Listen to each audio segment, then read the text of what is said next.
அந்த காலத்தில் அண்ணாமலை ரெட்டியார்னு ஒருத்தர் இருந்தார். அவர் வெங்கனூர் அப்படிங்கிற கிராமத்தில் இருந்தார். அங்கேருந்து விருத்தாசலம் கோவிலுக்கு தவறாமல் போயிட்டு வந்துக்கிட்டு இருந்தார். இடையில வெள்ளாறு, அதில் ஒரு சமயம் வெள்ளம் வந்துட்டுது. இவரால் போக முடியல. அதோட விளைவு வெங்கனூர்லேயே ஒரு கோவில் கட்டணும் அப்படின்னு முடிவு பண்ணார், சிவாலயம். அந்த சமயத்தில் வடநாட்டில் பஞ்சம். அதனால் அங்கிருந்த பல சிற்பிகள் தென்னாட்டை நோக்கி வர ஆரம்பித்தாங்க. அவங்க வெங்கனூர் வழியாக வர்றது தெரிஞ்சதும் இவர் போய் பார்த்தார். இங்கே ஒரு கோவில் கட்டணும், அதுக்கு நீங்கள் உதவணும்னார். பஞ்ச காலத்தில் இப்படி ஒரு வாய்ப்பு கிடைச்சதில் அவங்களுக்கும் ரொம்ப மகிழ்ச்சி. உற்சாகத்தோடு ஒத்துக்கிட்டாங்க. ஆலய திருப்பணி ஆரம்பமாச்சு. அவங்களுக்கு வேண்டிய எல்லா வசதிகளையும் இவர் செஞ்சு கொடுத்தார். அவங்களுக்கு எந்த குறையும் இல்லாமல் பார்த்துக்கிட்டார். அது மட்டும் இல்லை, ஒவ்வொரு நாளும் அங்கே வருவார். உங்களுக்கு என்ன வேணும், எது வேணும்னு கேட்பார். ஏதாவது குறை இருந்தால் சொல்லுவாங்க, உடனே தீர்த்து வைப்பார். இவரும் கேட்பார், எந்த குறையாக இருந்தாலும் என்கிட்ட சொல்லுங்க அப்படின்னு சொல்லுவார். அதை தவிர இவராகவே கவனித்தும் அவங்களுக்கு என்னென்ன தேவைங்கிறத கண்டுபிடிச்சி அதையெல்லாம் கொடுத்துக்கிட்டு இருப்பார். என்ன தேவைன்னாலும் அதை நிறைவேற்றி வச்சுருவார். அந்த சிற்பிகளின் தலைவன் ஒருத்தன், அந்த ஆளுக்கு வெத்தலை பாக்கு போடுறது பழக்கம். இதை தெரிஞ்சுக்கிட்டு அதுக்காகவே ஒரு ஆளை ஏற்பாடு பண்ணார். வேணுங்கிறப்போலாம் நீ வெத்தலை சிவல் மடித்து கொடுக்க வேண்டியது உன் வேலை அப்படின்னு ஒருத்தனை ஏற்பாடு பண்ணிட்டார். இப்படியெல்லாம் செஞ்சதும் அவங்களுக்கும் ரொம்ப உற்சாகம். ரொம்ப பொறுப்பாக சிற்ப வேலைகளை செஞ்சுக்கிட்டு இருக்கிறாங்க. ஒரு நாள் என்னாச்சு தெரியுமா? அந்த சிற்பிகளின் தலைவன் ரொம்ப நுணுக்கமாக ஒரு வேலையை செஞ்சுக்கிட்டு இருக்கிறான். சாரம் போட்டு அது மேலே படுத்துக்கிட்டு அண்ணாந்து பார்த்து உச்சியில் நுணுக்கமான சிற்பங்களை உருவாக்கிக்கிட்டு இருக்கான். சிற்பியின் கவனம் செதறப்படாதுங்கிறதுனால இவர் மெதுவாக சத்தம் போடாமல் கிட்ட போய் நின்று அதை கவனிச்சிக்கிட்டு இருக்கிறார். அந்த சிற்பி வழக்கம் போல் வெத்தலை பாக்குக்காக இடது கையை கீழே நீட்டினான். அந்த சமயம் பார்த்து அவருக்கு தாம்பூலம் கொடுக்குறவன் அங்கே இல்லை, எங்கேயோ போயிருக்கிறான். அண்ணாமலை ரெட்டியார் என்ன பண்ணார் தெரியுமா? தனக்காக கொடுக்கப்பட்ட தாம்பூலத்தை வாங்கி சிற்பியின் கையில் கொடுக்குறார். அவன் வாங்கி போட்டுக்கிட்டான். இது என்ன இன்னைக்கு வெத்தலை சீவல் வேறு மாதிரி இருக்குது, வாசனை தாம்பூலமாக இருக்குது அப்படின்னு யோசனை பண்ணிவிட்டு கீழே திரும்பி பார்க்குறார். பார்த்தா ரெட்டியார் மறுபடியும் சிற்பி கை நீட்டும் பொழுது கொடுக்கறதுக்காக தாம்பூலத்தை மடித்து வாங்கி வச்சுக்கிட்டு தயாராக நிற்கிறார். சிற்பிக்கு அதிர்ச்சி. உடனே பொத்துன்னு கீழே குதிச்சான். ஐயா, என்ன இது நீங்களா அப்படின்னா. இவர் சொன்னார், நான் ஒன்றும் தப்பு பண்ணலையே, உன்னுடைய கை புண்ணியம் செஞ்ச கை, கோயில் கட்டுற கை, அந்த கைக்கு தாம்பூலம் கொடுக்கறதுல என்ன தப்பு அப்படின்னாராம். ஏற்கனவே பஞ்சத்தில் அடிபட்டு வந்த எங்களை நீங்கள் ஆதரித்ததே பெரிய விஷயம்.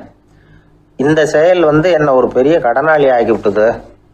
ஐயா, எங்களுக்கு உணவு உடை இதை மட்டும் நீங்கள் கொடுத்தா போதும், ஊதியம்னு எதுவும் வாங்க மாட்டோம் அப்படின்னு நானும். அந்த சிற்பி எவ்வளோ வற்புறுத்தியும் எதுவும் வாங்கிக்கலையாம்.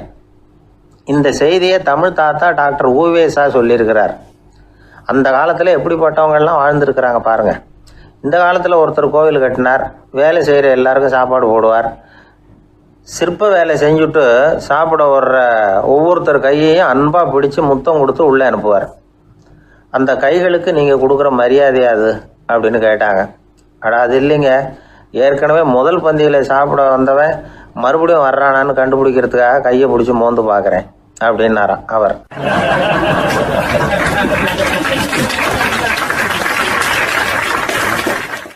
பிரம்மத்தை அறிந்தவன் பிரம்மமாகிறான் அப்படின்னு ஒரு பெரியவர் பேசினார் ஒரு கோவிலில். தைத்திரிய உபனிஷத்து அப்படி சொல்லுதான். இதை கேட்கும் பொழுது நமக்கு ஒரு சந்தேகம் வரும். அது எப்படி? பிரம்மத்தை அறிந்தவன் பிரம்மம் ஆகிறான்னா, சிங்கத்தை அறிந்தவன் சிங்கம் ஆகிறானா, தோசையை அறிந்தவன் தோசை ஆகிறானா? இப்படிப்பட்ட சந்தேகம் நமக்கு வர்றதுல ஒன்றும் ஆச்சரியம் இல்லை. இது இயற்கை. இதுக்கும் அந்த பெரியவரே பதில் சொல்றார். சிங்கம் வேற, நாம வேற. அதனால சிங்கத்தை அறிந்தவன் சிங்கமாக மாட்டான். ஆனால் பிரம்மம் வேற, நாம வேற இல்லை. அதனால பிரம்மத்தை அறிந்தவன் பிரம்மமாகிறான் அப்படிங்கிறது அவரோட விளக்கம். மனிதன் அவன்தான் தான் பிரம்மங்கிறது தெரியாதனால தான் அதை வேற எங்கேயோ தேடிட்டு இருக்கிறான். கடைசியில் அது தான் தாங்கிறது புரிஞ்சுக்கிற பொழுது அவன் பிரம்மம் ஆயிடுறான். இதை விளக்கிறதுக்கு ஒரு உபநிஷத்து கதையே இருக்குது. நமக்கு தெரிஞ்ச கதை தான், ஆனால் அதை வேறு விதமான அர்த்தத்தில் விளையாட்டாக சொல்லிகிட்டு இருக்கிறோம். ஒரு சமயம் ஒரு 10 நண்பர்கள் ஒரு காட்டு வழியாக போய்கிட்டு இருக்கிறாங்க. குறுக்க ஒரு நதி, அதை கடந்து அடுத்த பக்கம் போகணும். எல்லாரும் ஒரு வழியாக கடந்து அடுத்த கரைக்கு போய் சேர்ந்துட்டாங்க. அங்கே போய் சேர்ந்ததுக்கு அப்புறம் எல்லாரும் பத்திரமா சேர்ந்துட்டோமா அப்படின்னு தெரிஞ்சுக்கிறதுக்காக எண்ணி பார்க்குறான் அந்த கூட்டத்து தலைவன். அவங்க மொத்தம் 10 பேர். ஆனால் இவன் எண்ணி பார்க்குறப்போ 9 தான் வருது. ஏன்னா அவன் தன்னை விட்டுவிட்டான். எதிரில் நிற்கிறவங்கள மட்டுமே எண்ணுறான். ஐயோ 10வது ஆள் எங்கேங்கிறான், பதறான். சரி நீ இரு, நான் எண்ணி பார்க்குறேன்னு சொல்லிவிட்டு இன்னொருத்தன் வந்து எண்ணுறான். அவனும் தன்னை விட்டுட்டு எண்ணுறான். 9 தான் வருது. எல்லாரும் கொய்யோ முறையோன்னு கத்த ஆரம்பிச்சிட்டாங்க. அந்த சமயத்தில் ஒரு பெரியவர் அந்த பக்கமாக வர்றார். என்ன விஷயம்னு விசாரிக்கிறார். 10வது ஆள் 6 அடிச்சுட்டு போட்டுது அப்படின்னு சொல்லி இவங்க அழறாங்க. சரி அழாதீங்க அப்படின்னு சொல்லி அந்த தலைவனை பார்த்து இப்படி வாங்குறார். வர்றான். இப்போ எனக்கு முன்னாடி ஒரு தரம் எண்ணு பார்க்கலாம்ங்கிறார். 1 2 3ன்னு ஆரம்பித்து 9ல் வந்து முடிக்கிறான். உடனே பெரியவர் நீ தான் அந்த 10வது ஆள் அப்படிங்கிறார். இது உண்மை. நாம தான் அது. நாம தான் நம்மளை வேற எங்கேயோ தேடிட்டு இருக்கிறோம். நாம் எங்கேயோ தேடிட்டு இருக்கிறோமே, அந்த பிரம்மம் நாம தான். இப்படி ஒரு பெரிய உண்மையை விளக்கிறதுக்காக தான் அப்படி ஒரு கதை சொல்லப்பட்டது. ஆனால் அதை வந்து நாம் வேறு விதமாக வேடிக்கையாக உபயோகப்படுத்திக்கிட்டு இருக்கிறோம். எப்படி தெரியுமா? ஒரு ஆத்தங்கரையில் ஒரு 10 பேர் முழிச்சுக்கிட்டே நின்றுக்கிட்டு இருந்தாங்களாம். அந்த பக்கமாக வந்த ஒருத்தன் ஏன் இப்படி முழிச்சுக்கிட்டு நிற்கிறீங்கன்னு கேட்டிருக்கிறான். எங்களுக்கு நீச்சல் தெரியாது, நாங்கள்லாம் அடுத்த கரைக்கு போய் சேரணும் அப்படின்னு நாங்களாம். சரி நான் கொண்டுட்டு போய் விடுறேன். எல்லாரும் அக்கறைக்கு போய் சேர்ந்த உடனே ஆளுக்கு ₹1 வீதமாக மொத்தம் ₹10 எனக்கு கொடுக்கணும் அப்படின்ட்டுருக்கான் இவன். சரின்னு ஒத்துக்கிட்டாங்க. இவன் ஒவ்வொருத்தராக கையை பிடிச்சி மெதுவாக ஆற்றுல இறக்கி அழைச்சிட்டு போயிட்டான். 9 பேரை கரை சேர்த்துட்டான். 10வது ஆள் பாதி ஆற்றுல போயிட்டு இருக்கிறப்போ திடீர்னு வெள்ளம் வந்துட்டுது. புடி நழுவி போச்சு. கையை விட்டுட்டான். வெள்ளம் அடிச்சிட்டு போட்டுது. அழைச்சிட்டு வந்தவன் நீச்சல் அடித்து தடுமாறி கரைக்கு வந்து சேர்ந்துட்டான். கரையில் இருந்தவங்களுக்கு இந்த விஷயம் தெரியாது. இருந்தாலும் இவன் உடம்பு பூரா நனைஞ்சி கொஞ்சம் அதிகமாக மூச்சு வாங்க நின்றுக்கிட்டு இருந்தானா, ஏங்க ஏன் இப்படி மூச்சு வாங்குது, என்ன விஷயம் அப்படின்னு கேட்டாங்களாம். அதுக்கு இவன் கொஞ்சமாக அலட்டிக்காமல் சொன்னானா, வேற ஒன்றும் இல்லை, நீங்கள் கொடுக்க வேண்டிய ₹10 ₹1 குறைஞ்சி போச்சு அவ்வளவுதான் அப்படின்னானா.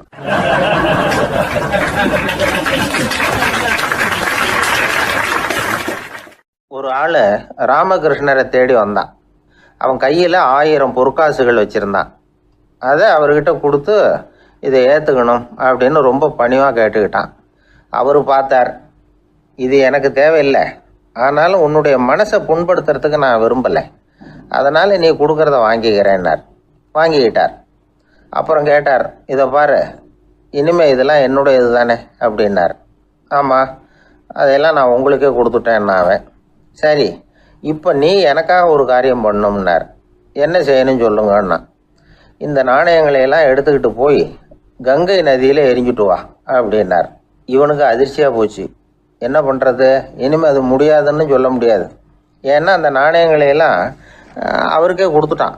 இனிமேல் அதெல்லாம் இவனுடையது இல்லை. பேசாமல் அவ்வளவே அள்ளிக்கிட்டு ஆத்தங்கரைக்கு போனான். போனவன் ரொம்ப நேரம் திரும்பியே வரல. ராமகிருஷ்ணருக்கு சந்தேகம், என்ன ஆச்சு அந்த மனுஷனுக்கு, காசுகளோடு அந்த கங்கையில் குதிச்சுட்டானா, போகும்பொழுதே ஒரு மாதிரியாக தான் போனான், போய் என்னன்னு பார்த்துட்டு வாங்க அப்படின்னார். அங்கே இருந்த ஒருத்தர் ஓடி போய் பார்த்தார். அவர் போய் பார்க்கும்பொழுது அவன் அங்கேயே இருந்தான். அதுக்கப்புறம் அவர் திரும்பி வந்தார். வந்து விவரத்தை சொன்னார். அதாவது அவன் கங்கை கரையில் உட்காந்துக்கிட்டு ஒவ்வொரு நாணயமாக 1 2ன்னு எண்ணி எண்ணி வீசிக்கிட்டு இருக்கிறான். அவனை சுற்றி ஒரு கும்பல் நின்றுக்கிட்டு அவனை தடுத்துக்கிட்டு இருக்குது அப்படின்னு விவரத்தை சொன்னார் போயிட்டு வந்தவர். இதை கேட்டதும் ராமகிருஷ்ணரே புறப்பட்டு அங்கே போனாராம். என்ன இப்படி பண்ணிகிட்டு இருக்கிற, நான் உன்னை அந்த நாணயங்களை கங்கையில் வீசி எறிய சொன்னேன், நீ ஏன் அதை எண்ணிக்கிட்டு இருக்கிற அப்படின்னார். பழக்கம்தான் காரணம், நான் ஒவ்வொரு நாளும் ஒவ்வொன்றா சேமித்து வச்சேன், இன்றைக்கி என்கிட்ட நிறைய இருக்குது, உங்களுக்கு ஒரு 1000 நாணயங்களை கொடுக்கணுங்கிறது என்னோட ஆசை அப்படின்னா. இப்போ ராமகிருஷ்ணர் சொன்னார், ஒரே நேரத்தில் எல்லாத்தையும் சம்பாதிச்சிருந்தா நீ எண்ணுறது பொருத்தமாக இருக்கும். எல்லாத்தையும் இழக்கும்போது ஒவ்வொன்றா எண்ணிக்கிட்டு இழக்கிறதுங்கிறது சரியான செயல் இல்லை. அதனால் ஒரே தடவையாக எல்லாத்தையும் தூக்கி எறிஞ்சிடும் அப்படின்னார். இது இழப்பது அப்படிங்கிற ஒரு உயர்ந்த நிலை. இதை நாம் யதார்த்த வாழ்க்கையில் சம்மந்தப்படுத்தி பார்த்து குழப்பிக்கிட்டு இருக்கக்கூடாது. இழக்கிறேன்னு சொல்லிக்கிட்டு இருக்கிற காசையெல்லாம் ஆற்றுலையும் குளத்துலையும் கொண்டு போய் எரிஞ்சுட்டு வாங்க அப்படின்னு உபதேசம் பண்ணுறதாக யாரும் நினச்சிடக்கூடாது. இதில் நாம் புரிஞ்சிக்க வேண்டியது என்னென்னா, எதையாவது ஒன்றை இன்னொருத்தருக்கு கொடுக்கணும் அப்படின்னு விருப்பப்பட்டால் அதை மனப்பூர்வமாக கொடுத்துடணும். கொடுத்துட்டு அதையே நினச்சிக்கிட்டு இருக்கக்கூடாது. நம்மால் ஒருத்தர் ஒரு ₹100 நோட்டை தன்னுடைய நண்பர் ஒருத்தர்கிட்ட கொடுத்து, இது உனக்கு தான் வச்சுக்கோ அப்படின்னார். அவர் பார்த்தார், இது இனிமேல் எனக்கு தானே சொந்தம் அப்படின்னார். ஆமான்னார் இவர். அப்படின்னா எனக்காக நீ ஒரு உதவி செய்யணும்னார். சொல்லுங்கள் செய்கிறேன்னார் அவர். இந்த 100 ரூபா நோட்டை தீ வச்சு கொளுத்தி விடுனார். இவர் அதிர்ச்சியாகி அவரை பார்த்தார். இப்போ அவர் சொன்னார், நீ எனக்கு அன்பாக கொடுத்தது இது, இந்த நோட்டு கள்ள நோட்டுங்கிறது எனக்கு முன்னாடியே தெரியும், சீக்கிரம் கொளுத்தி விடு, அதுதான் நம்ம 2 பேருக்குமே நல்லது அப்படின்னாராம் அவர்.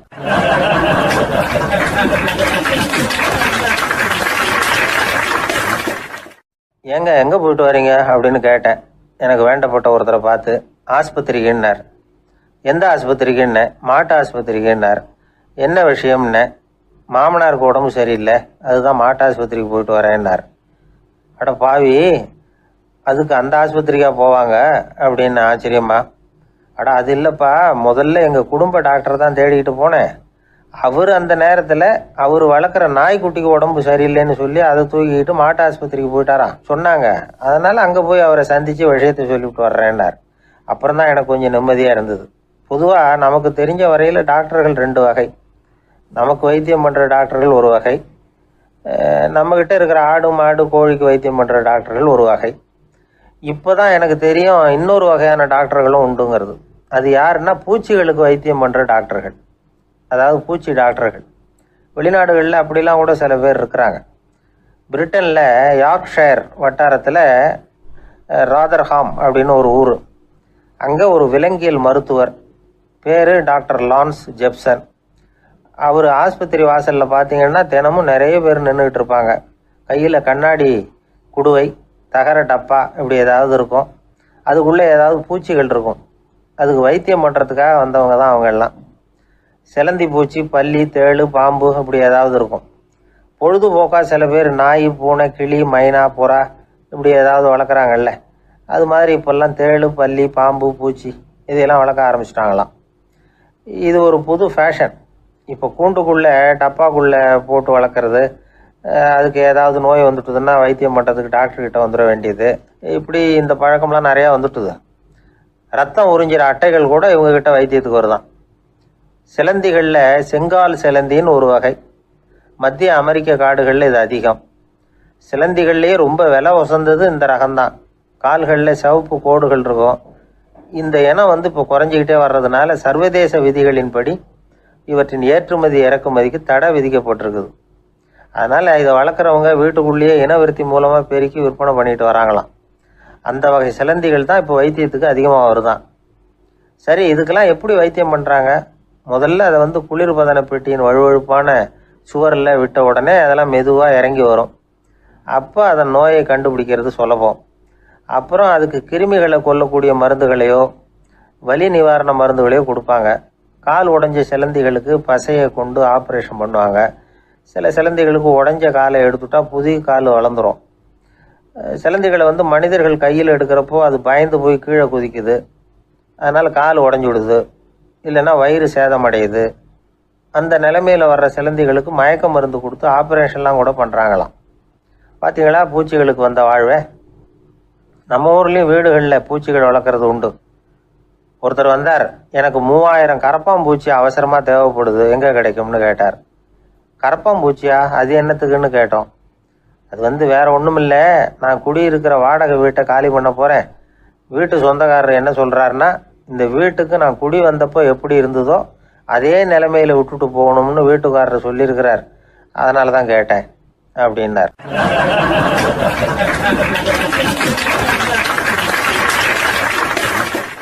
ஒரு தந்தை தன்னோட பிள்ளைய ரொம்ப தைரியசாலியாக வளர்க்கணும்னு ஆசைப்பட்டார். அதுக்காக அவனை கூப்பிட்டு உட்கார வச்சு இப்படி உபதேசம் பண்ணார். இதை பாருப்பா, நான் உன்னாட்டம் இருக்கிறப்போலாம் எதுக்கும் பயப்பட மாட்டேன், ரொம்ப துணிச்சலாக இருப்பேன். ஒரு நாள் ஒரு அப்பாவி எலியை ஒரு பூனை துரத்திட்டு ஓடிச்சு. நான் உடனே என்ன செஞ்சேன் தெரியுமா? அந்த பூனையை பிடிச்சேன், அது வாலில் ஒரு பட்டாசு சரத்தை கட்டினேன், கொளுத்தி விட்டேன், படபடன்னு வெடிக்க ஆரம்பிச்சுட்டுது. அது துள்ளிக்கிட்டு அங்கேயும் இங்கேயும் ஓடி இருக்கு பாரு ஓட்டம், ரொம்ப தமாஷு அப்படின்னார் அப்பா. இப்படி சொல்லிவிட்டு பையனை பார்த்து, இதை கேட்கறதுக்கு உனக்கும் துணிச்சல் வருதா? நான் என்னுடைய செயலை நீ கேட்குறப்போ உனக்கு துணிச்சல் வருதா அப்படின்னு கேட்டார். வருதுன்னா பையன். எப்படின்னா அப்படிங்கிற விவரத்தையும் சொன்னான் அவன். அதாவது எலியை விரட்டினத்துக்காக பூனை வாலில் பட்டாசு கொளுத்துனீங்க நீங்கள், பூனையை விரட்டினத்துக்காக உங்கள் கழுத்தில் பட்டாசு சரத்தை மாட்டினா என்னென்னு தோணுது எனக்கு அப்படின்னு நான் பையனோட துணிச்சல் அப்பாவையே நடுங்க வச்சுட்டுது. அது சரி, ஒரு அப்பா பிள்ளைக்கு இப்படியா உபதேசம் பண்ணுறது? எல்லாருக்கிட்டையும் அன்பாக பழகிறது எப்படி அப்படின்னு சொல்லி கொடுக்கணும். பிஞ்சு உள்ளங்களில் நஞ்சை தூவலாமா? ஒரு நாள் விநாயகர் ஒரு பூனையோடு விளையாடிக்கிட்டு இருந்தாராம்.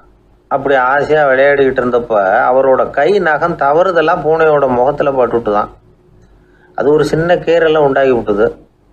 அப்போ அவர் அதை ஒரு பெருசாக நினைக்கல. கொஞ்ச நேரத்துக்கு அப்புறம் விநாயகர் வீட்டுக்கு வந்தார். அவங்க அம்மா பார்வதி தேவியை பார்த்தார். பார்வதி தேவி கன்னத்தில் விரலால் கீறினது மாதிரி ஒரு அடையாளம் இருந்தது. விநாயகருக்கு அதிர்ச்சி, ஆச்சரியம். நம்ம அம்மா இந்த உலகத்துக்கே தாயார். அப்பேற்பட்ட அவங்க முகத்திலேயே கீறலை உண்டாக்கக்கூடியவங்க யாராக இருக்க முடியும் அப்படின்னு யோசனை பண்ணார்.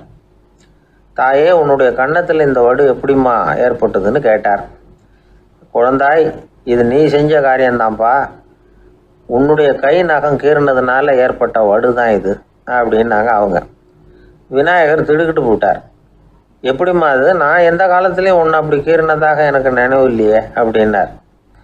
இன்னைக்கு காலையில் ஒரு பூனையை கீறினதை நீ மறந்துட்டியா அப்படின்னாங்க அந்த அம்மா. விநாயகர் திகைச்சு போய் நின்னார். பார்வதி தேவி சொன்னாங்க, இதை பாருப்பா, இந்த உலகத்தில் இருக்கக்கூடிய எல்லா உயிர்கள்லேயும் நான் இருக்கிறேன். நான் தான் இந்த உலகமாக ஆகியிருக்கிறேன். ஆகையினால நீ யாரை துன்புறுத்தினாலும் அது உண்மையிலேயே என்ன துன்புறுத்தினதாக தான் வந்து முடியும் அப்படின்னாங்க. விநாயகர் மனசுக்குள்ளே ஒரு வெளிச்சம் ஏற்பட்டு தான். அதுக்கப்புறம் அவர் யாரையுமே கல்யாணம் பண்ணிக்காததுக்கு அதுதான் காரணமாக. இந்த உலகத்தில் எல்லாரையும், இங்கே இருக்கிற எல்லாத்தையும் தாயின் வடிவமாக அவர் பார்க்க ஆரம்பிச்சிட்டாராம். குருதேவர் ராமகிருஷ்ணர் இந்த கதையை எடுத்து சொல்லியிருக்கிறார். நபிகள் நாயகம் ஒரு தடவை ஒரு நாற்காலியில் உட்காந்து என்னமோ யோசனை பண்ணிட்டு இருந்திருக்கிறார். அப்போ அவரோட உடையில் ஒரு கீழ்ப்பகுதி தரையில் படிஞ்சு கிடந்திருக்குது. அங்கே விளையாடிக்கிட்டு இருந்த ஒரு பூனை அது மேலே வந்து படுத்து தூங்கி போச்சு. தொழுகை செய்ய வேண்டிய நேரம் வந்துட்டது. நபிகள் நாயகம் எழுந்திருக்க பார்த்தார். அப்போ தான் பூனை தன்னோட உடை மேலே படுத்து தூங்கிட்டு இருக்கிறது கண்ணில் படுது. பூனையோட தூக்கத்தை கலைக்க விரும்பல அவர். தன்னுடைய சகோதரியை கூப்பிட்டார். ஒரு கத்திரிக்கோல் எடுத்துகிட்டு வர சொன்னார். பூனை படுத்திருந்த உடைப்பகுதி மட்டும் இருக்குல்ல, அதை மட்டும் அதோட கத்திரிச்சு விட்டுட்டு அதுக்கப்புறம் அவர் எழுந்திரிச்சு தொழுகைக்கு போனாராம். அதாவது பிற உயிர்கள்கிட்ட எப்படி அன்பு காட்டணுங்கிறத பெரியவங்க எவ்வளவோ விதத்தில் நமக்கு எடுத்து காட்டியிருக்கிறாங்க. இருந்தாலும் எத்தனை பேர் மனசில் அதெல்லாம் உரைச்சிருக்குது? நாமளும் நம்ம ட்ரெஸ்ஸு மேலே ஒரு பூனை படுத்திருந்தா ஒரு கத்திரிக்கோலை தான் தேடுவோம், எடுத்துக்கிட்டு வர சொல்லுவோம். துணியை வெட்டுறதுக்கு பதிலாக இல்லை அதோட வாழை வெட்டினா என்ன அப்படின்னு தோணும். ஒரு ஆள் ரொம்ப பிரியமாக ஒரு பூனையை ஆற்றுல குளிப்பாட்டிக்கிட்டு இருந்தானா. எப்படி? அந்த பூனையை ஆற்று தண்ணியில் அமுக்கி அமுக்கி குளிப்பாட்டிக்கிட்டு இருக்கிறான். அந்த வழியாக போன பெரியவர் ஒருத்தர் இதை பார்த்தார். இதை பார்ப்பா, பூனையை அது மாதிரி ஆற்று தண்ணியில் அமுக்கி குளிப்பாட்டாத, மூச்சு திணறி செத்து போடும் அப்படின்னு அட்வைஸ் பண்ணார். நீ போய் அவன் வேலையை பார்த்துக்கிட்டு, எனக்கு எல்லாம் தெரியும்னா இவன். சரின்னு அவர் போயிட்டார். கொஞ்ச நேரம் கழித்து அவரே அந்த வழியாக திரும்பி வந்துக்கிட்டு இருந்தார். ஆற்றுல பூனையை குளிப்பாட்டிக்கிட்டு இருந்தவன் அழுதுகிட்டு உட்காந்துருக்கிறான். பக்கத்தில் அந்த பூனை செத்து கிடக்குது. இதை பார்த்தார் பெரியவர். நான் தான் அப்போவே சொன்னேனே அந்த பூனையை ஆற்றுல நினைக்காதேன்னு, அதை கேட்டிருந்தா அப்படி ஆயிருக்குமா அப்படின்னார். அந்த ஆள் கோபமாக இவரை முறைச்சி பார்த்தான். அட போய்யா, இந்த பூனை ஆற்றுல குளித்ததுனால ஒன்றும் செத்து போகல, குளித்ததுக்கு அப்புறம் அதோட உடம்பு ஈரமாக இருக்குதுன்னு அதை புழிஞ்சேன், அதனால தான் இப்படி ஆயிட்டுது அப்படின்னு நானா.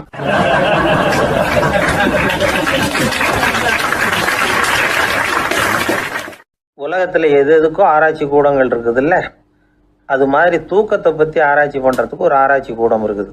அப்படி ஆராய்ச்சி பண்ணணும்னா அதுக்கு மூழ்கிக்கிட்டு இருக்கணும்ல. அதனால தான் அந்த ஆராய்ச்சி கூடம் இங்கே இல்லை. அமெரிக்காவில் பாஸ்டன் பல்கலைக்கழக மருத்துவமனையில் அது இருக்குது. அங்கே தூக்கத்தை பற்றி பலவிதமான ஆராய்ச்சிகள் பண்ணிகிட்டு இருக்கிறாங்க. அந்த ஆராய்ச்சி கூடத்தில் இயக்குனராக இருக்கிற ஒரு நிபுணர் அவர் என்ன சொல்கிறார் தெரியுமா? உங்களுக்கு தூக்கம் வரலையா, நீங்கள் நல்லா தூங்குறதுக்கு தாராளமாக சில யோசனைகளை என்னால் சொல்ல முடியும் அப்படிங்கிறார். யோசனை தானே, காசா பணமாக கேட்டு வச்சுக்கலாமே. உணவு, மனநிலை, தூங்கும் இடத்தோட சூழ்நிலை, படுக்கைக்கு செல்கிறப்போ உள்ள பழக்க வழக்கங்கள், இது காரணமாக ஒருத்தருக்கு தூக்கம் வராமல் போகலாம். தூக்கம் வராததுக்கு இதுதான் காரணம்னா அதையெல்லாம் சுலபமாக கட்டுப்படுத்தலாங்கிறார் அவர். தூக்கத்தை வரவழைக்கக்கூடிய ஒரு நல்ல மருந்து உடற்பயிற்சி. ஆனால் ஒன்று, படுக்க போகிற நேரத்தில் இது மாதிரி உடற்பயிற்சிகள் எல்லாம் செய்யக்கூடாது. கொஞ்சம் முன்னாடி பகல்லையே இந்த பயிற்சிகளை செய்கிறது நல்லது. தூக்கம் வராமல் அவதிப்படுறவங்க பிற்பகல் நேரங்களில் காஃபி, டீ இது மாதிரி பானங்களை சாப்பிடக்கூடாது. மது அருந்துறது கூட தூக்கத்தை பாதிக்கும். வெது வெதுப்பான நீரில் குளிக்கிறது, தியானத்தில் ஈடுபடுறது, ஓய்வாக இருக்கிறது, படுக்கிறது, அதாவது படுக்கிறதுக்கு முன்னாடி ஒரு கோவலை பால் சாப்பிட்றது, இதெல்லாம் தூக்கத்தை வரவழைக்கிறது ரொம்ப உதவியாக இருக்கும். இன்னொரு விஷயம் என்னென்னா, தூங்கி ஆகணுமேங்கிற கவலை வேண்டியதில்லை. அப்படி நினச்சி கவலைப்படுறதை விட்டுடணும். தூக்கம் வரலையா, உடனே படுக்கையை விட்டு எழுந்திரிக்க வேண்டியது. வெளியில் வாங்க, வேறு ஏதாவது வேலையில் ஈடுபடுங்க, கொஞ்சம் நேரம் உலாவுங்க, அல்லது ஏதாவது ஒரு புஸ்தகத்தை எடுத்து படிங்க. களைப்பு ஏற்பட்டால் மறுபடியும் படுக்கைக்கு போங்க, தூக்கம் தானாக வந்துடும். ஒரு விஷயத்தை மட்டும் நல்லா ஞாபகத்தில் வச்சுக்கணும். படுக்கைக்கு போகிறப்போ உங்கள் மற்ற எல்லா பிரச்சனைகளையும் மறந்துடணும். அது எப்படி சார் முடியும், அந்த நேரம் தானே எல்லா பிரச்சனையும் வரிசையாக ஞாபகத்துக்கு வருது அப்படின்னு நாம் நினைக்கலாம். ஆனால் பழக்கத்தில் அதை நாம் மாற்றிக்க முடியும். கொஞ்சம் முயற்சி பண்ணணும், அவ்வளோதான். இது எல்லாமே ஆராய்ச்சி பண்ணி பார்த்துட்டு அந்த நிபுணர் சொல்கிற கருத்து தான். இன்னொரு விஷயமும் அவர் சொல்கிறார்.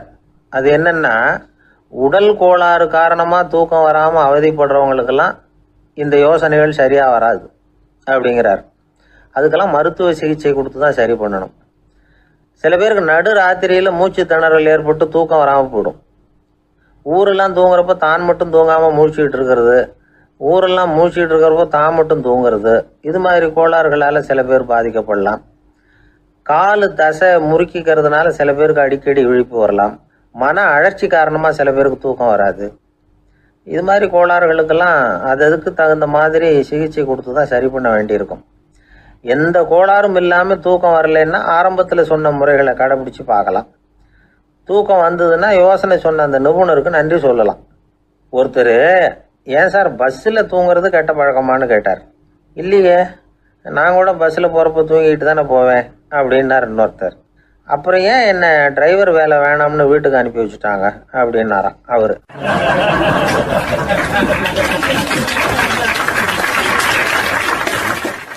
ஒருத்தரை பார்த்து உன்னுடைய நண்பர்கள் யார் அப்படின்னு ஒரு கேள்வி கேட்டு பாருங்க. கொஞ்சம் யோசிச்சு பதில் சொல்லுவாங்க. அவங்க கிட்டேயே உன்னுடைய எதிரிகள் யார் அப்படின்னு கேளுங்க, கடகடன்னு ஒப்பிச்சிருவாங்க. நம்ம மனசு இருக்க, அது எப்படின்னா, நம்ம நண்பர்களை விட எதிரிகளை அது நல்லா ஞாபகத்தில் வச்சுக்கும். இது ஒரு ஆச்சரியமான உண்மை. உங்களால் நண்பர்களை மறந்துட முடியும், ஆனால் எதிரிகளை மறந்துட முடியாது.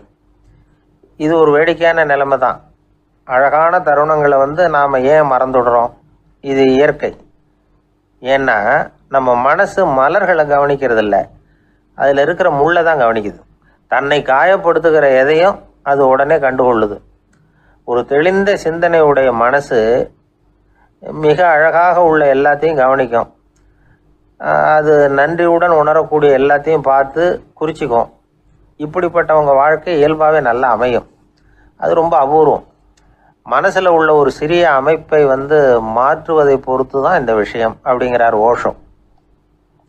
ஒரு யூத கோவில் இருந்து தான், அது யூதர்களின் மடமாகவும் இருந்தது.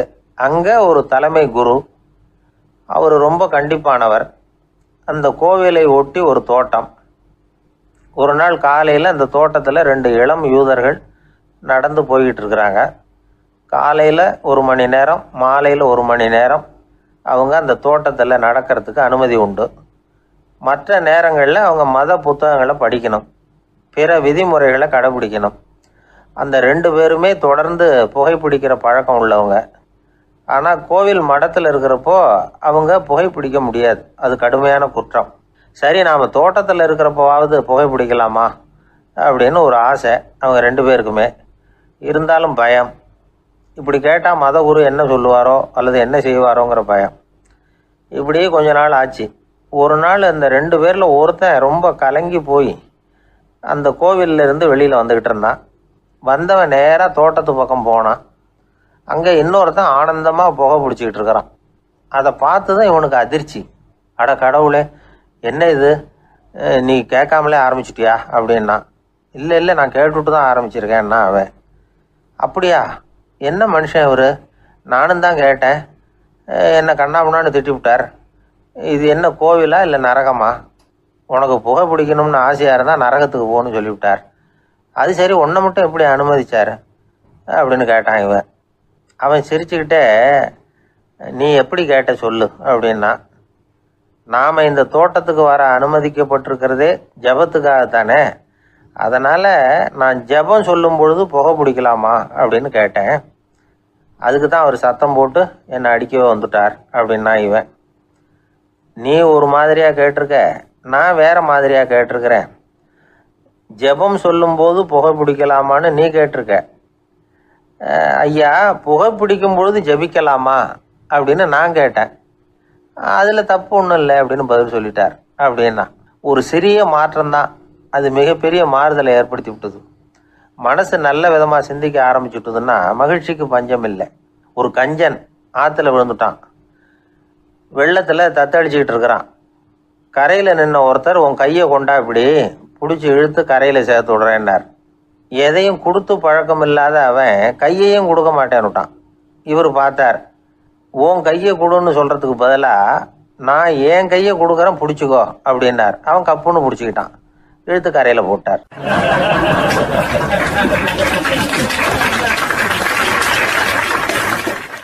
1816 செப்டம்பர் மாதம் 11 பிரான்ஸ் தேசத்தில் உள்ள ஒரு மருத்துவமனை.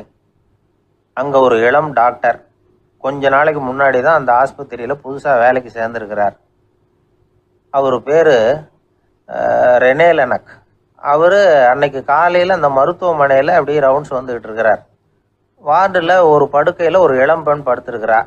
அந்த பொண்ணுக்கு இருதய நோயாக இருக்கலாம்ங்கிறது மற்ற டாக்டர்கள் சந்தேகம். அந்த காலத்துல எல்லாம் ஒருத்தருடைய இருதய துடிப்பை தெரிஞ்சுக்கணும்னா நோயாளியின் மார்பில் டாக்டர் காதை வச்சு பார்த்து தான் தெரிஞ்சுக்கிறது வழக்கம். ஆனால் இந்த பெண்ணும் இளம் பெண், அந்த டாக்டரும் புதுசாக சேர்ந்துருக்கிறவர். அதனால் பரிசோதனை பண்ண தயங்கினார். கொஞ்ச நேரம் யோசனை பண்ணார். திடீர்னு ஒரு ஞாபகம் வந்தது அவருக்கு. அதாவது அன்னைக்கு விடியற் காலையில் தோட்டத்தில் அப்படி வாக்கிங் போயிட்டு இருந்தப்போ சின்ன பசங்கள்லாம் ஒரு மரக்கட்டையை வச்சு விளையாடிக்கிட்டு இருந்தாங்களாம். அதை இவர் பார்த்துருக்கிறார். அது என்ன விளையாட்டுனா, ஒரு நீளமான மரப்பலகை, அதில் ஒரு முனையில் ஒரு பையன் தன்னுடைய காதை வச்சுக்கிட்டு இருக்கிறான், மறுமுனையில் இன்னொரு பையன் அந்த மரப்பலகையை ஒரு ஆணியால் கீறிக்கிட்டு இருக்கிறான். ஒரு முனையில் ஆணியால் கீறும் பொழுது மறுமுனையில் காதை வச்சிருக்கிற பையனுக்கு அந்த சத்தம் துல்லியமாக கேட்குது. அந்த டாக்டருக்கு காலையில் பார்த்த இந்த விளையாட்டு ஞாபகத்துக்கு வந்துட்டுது. உடனே என்ன பண்ணார் தெரியுமா? ஒரு நீளமான காகிதத்தை எடுத்தார், அதை அப்படியே உருளை மாதிரி உருட்டினார். ஒரு முனையை அந்த நோயாளியின் மார்பில் இடது பக்கம் வச்சார், இன்னொரு முனையில் தன்னுடைய காதை வச்சார். என்ன ஆச்சரியம்! நோயாளியின் மார்பில் நேரடியாக காதை வச்சு கேட்குறத விட துல்லியமாக கேட்டுது இதய துடிப்பு. இதய துடிப்பு மட்டும் இல்லை, மூச்சு இழுத்து விடுறது, திரவ பொருள்களின் அசைவு, எல்லா சத்தமும் தெளிவாக கேட்குது. கிரேக்க மொழியில் ஸ்டெத்தாஸ் அப்படின்னா மார்பு, ஸ்கோப்பின் அப்படின்னா பார்ப்பதுன்னு அர்த்தம். அதனால் டாக்டர் ரெனே லெனக் தான் கண்டுபிடிச்ச கருவிக்கு ஸ்டெத்தஸ்கோப் அப்படின்னு பேர் வச்சார். அவரே முதல் மாடலையும் செஞ்சார். அளவு ரொம்ப பெருசாக இருந்தது, சுலபமாக எடுத்துகிட்டு போகிறது கஷ்டம், அது அவ்வளோ கஷ்டமாக இருந்தது அது. அதனால் அவரே அதை அப்புறம் 2 பிரிவாக தயார் பண்ணார். இது 2 துண்டையும் டாக்டர் தன்னோட கோட்டு பாக்கெட்டில் வச்சுக்கலாம், தேவைப்படுறப்ப எடுத்து ஒன்றா சேர்த்துக்கலாம். இப்படி தான் அவர் ஆரம்பத்தில் பண்ணார். தன்னுடைய இந்த கண்டுபிடிப்பை பற்றி அவர் ஒரு புத்தகம் எழுதினார். நிறைய விற்றுது, புகழும் பணமும் சேர்ந்தது. பணமும் புகழும் சேர்ந்தது மாதிரியே அவருக்கு ஒரு நோயும் சேர்ந்தது. அது என்ன நோயின்னு கண்டுபிடிக்கிறதுக்கும் அவர் கண்டுபிடிச்ச கருவி தான் உபயோகப்பட்டு தான். அவரே அதை கண்டுபிடிச்சார். அவருக்கு வந்திருந்தது காச நோய். 1826 ஆகஸ்ட் மாதம் 13 உலகத்தின் முதல் ஸ்டெதஸ்கோப்பை கண்டுபிடிச்ச டாக்டர் ரெனே லெனக் காலமானார். அவர் சாகிறதுக்கு முன்னாடி மரத்தால் செஞ்சு வச்சுருந்த ஸ்டெதஸ்கோப்பை தனக்கு வேண்டியப்பட்ட ஒரு டாக்டர்கிட்ட கொடுத்து, என்னுடைய சொத்துக்கள்லேயே ரொம்ப வசந்தது அப்படின்னு சொன்னாராம். அதுக்கப்புறம் 3 வெள்ளைக்காரங்க சேர்ந்து இந்த கருவியில் சில மாற்றங்களை பண்ணாங்க. ஆனால் 1829 லண்டனில் டாக்டர் நிக்கோலஸுங்கிறவர் ஒரு காதால் இதய துடிப்பை கேட்குறத விட டாக்டர் 2 காதாலையும் கேட்கறது தான் சரியாக இருக்கும் அப்படின்னு ஒரு கருத்தை வெளியிட்டார்.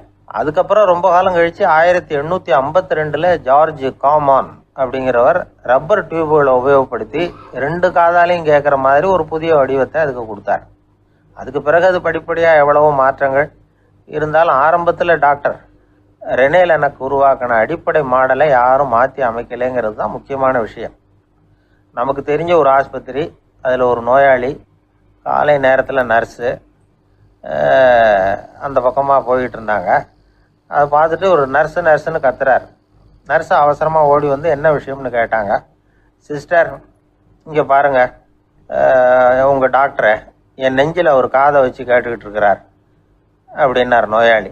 சிஸ்டர் பதட்டப்படாமல், அதனால் என்ன, இந்த டாக்டர் பழமையான விஷயங்களில் ரொம்ப நம்பிக்கை உள்ளவர், அதனால் ஸ்டெதாஸ்கோப்பை உபயோகப்படுத்தாமல் காதை வச்சு கேட்குறார், அது ஒன்றும் தப்பு இல்லை அப்படின்னாங்களாம்.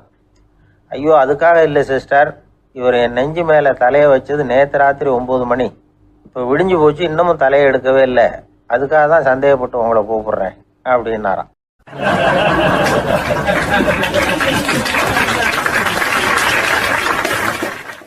இந்த உலகத்தில் எத்தனை வகையான மனிதர்கள் இருக்கிறாங்க, ஒவ்வொரு மனிதனுமே ஒவ்வொரு வகை அப்படிங்கிறாங்க விஞ்ஞானிகள். மனிதர்களை 3 வகையாக பிரிக்கலாம் அப்படின்னு சொல்கிறாங்க மெய்ஞானிகள். இவங்களை பற்றிலாம் ஏற்கனவே நாம் பேசியிருக்கிறோம். இப்போ டாக்டர் எட்வர்டு பேட்ச் அப்படிங்கிற நிபுணர் என்ன சொல்கிறார் தெரியுமா? மனிதர்களை 7 வகையாக பிரிக்கலாம்ங்கிறார். மனிதர்களின் மனநிலை அடிப்படையில் அவங்கள 7 விதமாக வகைப்படுத்துகிறார் அவர். சரி, அது என்ன 7 வகை? முதல் வகை என்னன்னா, பயந்த குணம் உள்ளவங்க. சார் ரொம்ப பயந்த சுபாவம், வீட்டில் கூட வாயே திறக்க மாட்டார், சாப்பிட போகிறப்ப மட்டும்தான் கொஞ்சம் வாயை திறப்பார், அப்புறம் மூடிக்குவார் அப்படின்னு சில பேரை பற்றி நாம் பேசிக்கிறது உண்டு. இவங்கெல்லாம் இந்த வகை, அதாவது பயந்த குணம் உள்ளவர்கள் அப்படிங்கிற முதல் வகை. சரி, 2வது வகை என்னன்னா, சஞ்சலப்படுகிறவர்கள், எதுக்கு எடுத்தாலும் கலக்கம், குழப்பம், இப்படியே காலம் தள்ளிட்டு இருப்பாங்க. பல பேர் பார்த்துருப்பீங்க, அவங்கெல்லாம் இந்த வகை. 3வது வகை என்னன்னா, யதார்த்த உலகை மறந்து கற்பனை உலகத்திலேயே மிதக்கிறவங்க. இளைஞர்கள், கவிஞர்கள், இப்படி பல பேர் இருக்கிறாங்க.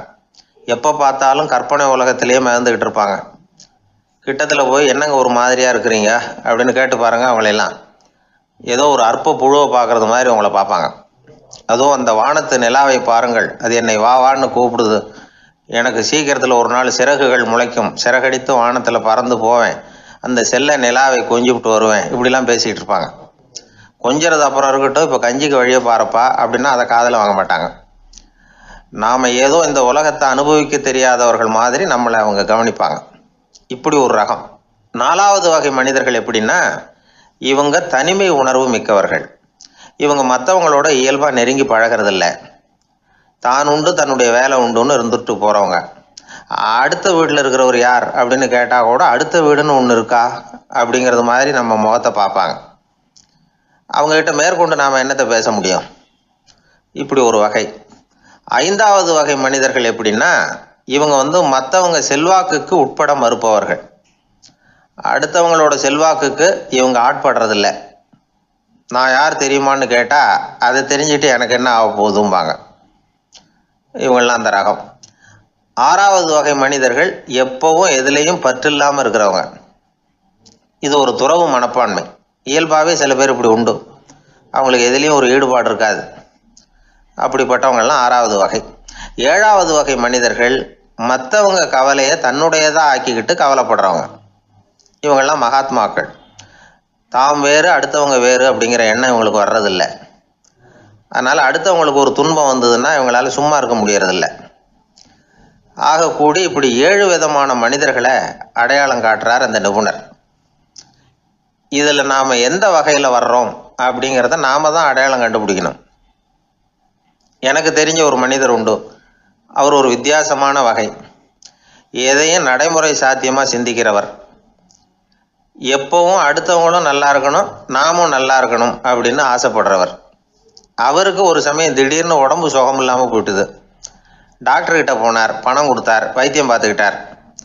அவர் எழுதி கொடுத்த மருந்து சீட்டை வாங்கினார். ஒரு மருந்து கடைக்கு போனார், பணம் கொடுத்தார், மருந்து வாங்கினார். அதை எடுத்துகிட்டு வீட்டுக்கு வந்தார். அதுக்கப்புறம் அந்த மருந்து அவர் சாப்பிட்ணும்ல, சாப்பிடவே இல்லை, அப்படியே சும்மா வச்சுட்டார்.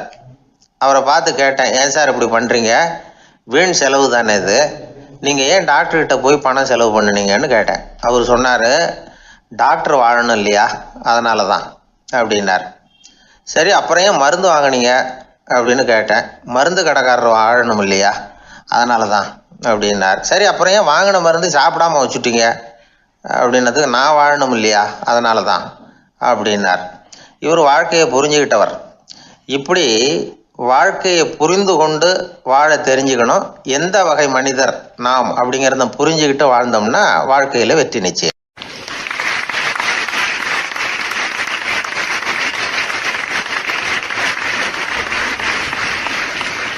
எதிர்காலத்தை நினச்சா எனக்கு ரொம்ப பயமாக இருக்குது சார் அப்படின்னு சொல்கிறவங்க நிறைய பேர் இருக்கிறாங்க. அதாவது பயப்படாத மனிதர்கள்னு யாருமே கிடையாது. ஒவ்வொருத்தருக்கும் ஒவ்வொரு விதமான பயம் இருந்தாலும் ஒட்டுமொத்தமாக பார்க்குறப்போ மனிதனுக்கு 6 விதமான பய உணர்வுகள் வரலாம் அப்படின்னு பெரியவங்க சொல்கிறாங்க. எல்லா விதமான பயமும் இந்த 6 வகைக்குள்ள அடக்கம். அந்த 6 வகை பயமும் 6 எதிரிகள் மாதிரியாம். 6 எதிரிகளையும் புரிஞ்சுக்கிட்டோம்னா போதும், வாழ்க்கையில் சுலபமாக வெற்றி அடைய முடியும். சரி, அந்த 6 வகை பயம் என்னென்ன அப்படின்னு பார்ப்போம். முதல்ல வறுமை பற்றிய பயம், 2வது பழிச்சொல் பற்றிய பயம், 3வது உடல் நலம் பாதிப்பு பற்றிய பயம், 4வது என்னன்னா காதல் தோல்வி, 5வது முதுமை, 6வது மரணம். அதாவது பயப்படுறதுங்கிறது ஒரு மனநிலை தான். இந்த மனநிலையை கட்டுப்படுத்த முடியும், திசை திருப்ப முடியும். சரி, இந்த பயங்களின் அறிகுறிகள் எப்படி இருக்கும்? வறுமை பற்றிய பயம் அப்படின்னு முதல்ல சொன்னோம் இல்லையா, அந்த பயத்தின் அறிகுறிகளை தெரிஞ்சுக்குவோம். எதுலேயும் அக்கறை இல்லாமல் இருக்கிறது, ஒரு குறிக்கோள் இல்லாமல் இருக்கிறது, வறுமையை சகிச்சுக்கிறது, வாழ்க்கையில் கிடைக்கிறது எதுவாக இருந்தாலும் ஆட்சேபனை இல்லாமல் ஏற்றுக்கிறது, மனசாலும் உடம்பாலும் சோர்ந்து போயிருக்கிறது, ஆர்வம், முனைப்பு, கற்பனை திறன் எதுவுமே இல்லாமல் இருக்கிறது. இதெல்லாம் தான் அந்த வறுமை பற்றிய பயத்தின் அறிகுறிகள். அந்த அடுத்தது ஒன்று பார்த்தோமே, பழிச்சொல் பற்றிய பயம். அதாவது அடுத்தவங்க நம்மளை குறை சொல்லி விடுவாங்களோ அப்படிங்கிற பயம். இதுக்கு அறிகுறி என்ன தெரியுமா? புதியவர்களை சந்திக்கிறதுக்கு பயப்படுறது, முடிவு எடுக்க முடியாமல் குழம்புறது, பிரச்சனைகளை தவிர்க்க விரும்புறது, தாழ்வு மனப்பான்மை, வரவுக்கு மீறி செலவு செஞ்சு இமேஜை உயர்த்திக்கிறது, குறிக்கோள் இல்லாத வாழ்க்கை, இதெல்லாம் தான் அதுக்கு அறிகுறிகள். 3வது பயம் உடல் நலம் பாதிப்பு பற்றிய பயம், அதாவது நோய் பற்றிய பயம். ஒரு உண்மை என்ன தெரியுமா? டாக்டரை சந்திக்கிற மனிதர்களில் 75% பேர் தங்களுக்கு நோய் வந்துட்டுதுங்கிற கற்பனையில் இருக்கிறவங்களாம். நிஜமாவே நோய் கிடையாது அவங்களுக்கு. இந்த பயத்தின் அறிகுறிகள் என்னென்னா, வியாதிக்கான அறிகுறிகள் தன்னிடம் இருக்கிறதாக நினச்சிக்கிறது, எந்த நேரமும் வியாதியை பற்றியே பேசி பேசி மனசை அங்கேயே வச்சிருக்கிறது, நோய் சம்பந்தமான செய்திகளை படித்து நமக்கு இப்படி ஆயிடுமோ அப்படின்னு வேதனைப்படுறது, இதெல்லாம் தான் அதுக்கு அறிகுறிகள். 4வது பயம் காதல் தோல்வி. இது ரொம்ப வேதனை, உடம்பையும் மனசையும் சீரழிச்சு விடும். ஆண்களை விட பெண்கள் தான் இந்த பய உணர்வில் அதிகமாக பாதிக்கப்படுறாங்க. 5வது முதுமை பற்றிய பயம். 6வது மரண பயம், வயசான காலத்தில் எப்படி சமாளிக்கிறது அப்படிங்கிற பயம். ஆக இதையெல்லாம் நாம் புரிஞ்சிக்க வேண்டியது ரொம்ப அவசியம். இந்த 6 வகை பயங்களை சரியாக புரிஞ்சுக்கிட்டு நாம் நடந்துக்கணும். வாழ்க்கையின் முன்னேற்றத்துக்கு இந்த பயங்கள் முட்டுக்கட்டே ஆகிடக்கூடாது. உழைச்சி பணம் சேர்க்கணும், உற்சாகமாக மனசை வச்சுக்கணும். மனசை கட்டுப்படுத்துகிற மார்க்கம் தெரிஞ்சுக்கிட்டா போதும், எல்லாம் சரியாக வந்துடும். நம்ம ஆள் ஒருத்தன் சொன்னான், சார் எனக்கு வறுமை பற்றிய பயம்தான் இருந்தது, ஒரே ராத்திரியில் 30,000 ரூபா தயார் பண்ணிவிட்டேன், இப்போ எனக்கு இன்னொரு பயம் வந்துட்டுதுன்னா. என்ன பயம்னு கேட்டாங்க. போலீஸு கண்டுபிடிச்சிருமோங்கிற பயம்னா. இது இந்த பயத்தில் அடங்காது. அதனால் அஞ்சி அஞ்சி சாவார், அஞ்சாத பொருள் இல்லை அப்படின்னு பாரதி சொன்னார் இல்லையா, அது மாதிரி பயத்தை புரிந்து கொண்டு அதற்கு தகுந்த மாதிரி நம்முடைய வாழ்க்கையை அமைத்து கொள்ள வேண்டும். அப்படி அமைத்து கொள்ளுகிறவர்களுக்கு வெற்றி நிச்சயம்.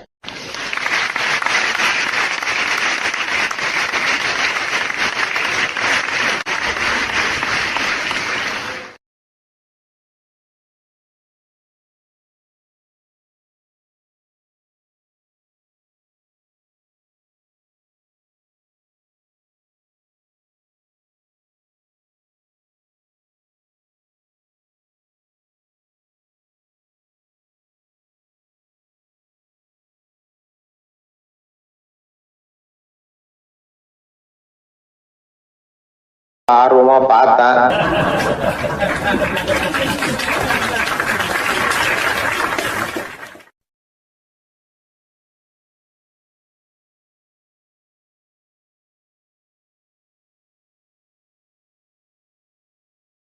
ஒரு ஊர்ல ஒரு ஆள் இருந்தான். அவனுக்கும் அவன் மனைவிக்கும் சண்டை. இவன் கோவிச்சுக்கிட்டு வீட்டை விட்டு வெளியில வந்துட்டான். நேரா தன்னுடைய நண்பன் ஒருத்தனை தேடிட்டு போனான். அந்த நண்பன் எப்படின்னா, எதுக்கும் அசர மாட்டான், எப்பவும் மகிழ்ச்சியா இருப்பான். அவன்கிட்ட போய் இவன் யோசனை கேட்டான். அது சரி, நீ எப்படி எப்பவும் மகிழ்ச்சியா இருக்கிற, என்னால் அப்படி இருக்க முடியலையே அப்படின்னு கேட்டான். என்ன நடந்தது சொல்லுன்னா அவன். வீட்டில் எனக்கும் என் மனைவிக்கும் தகராறு, நிம்மதி இல்லை.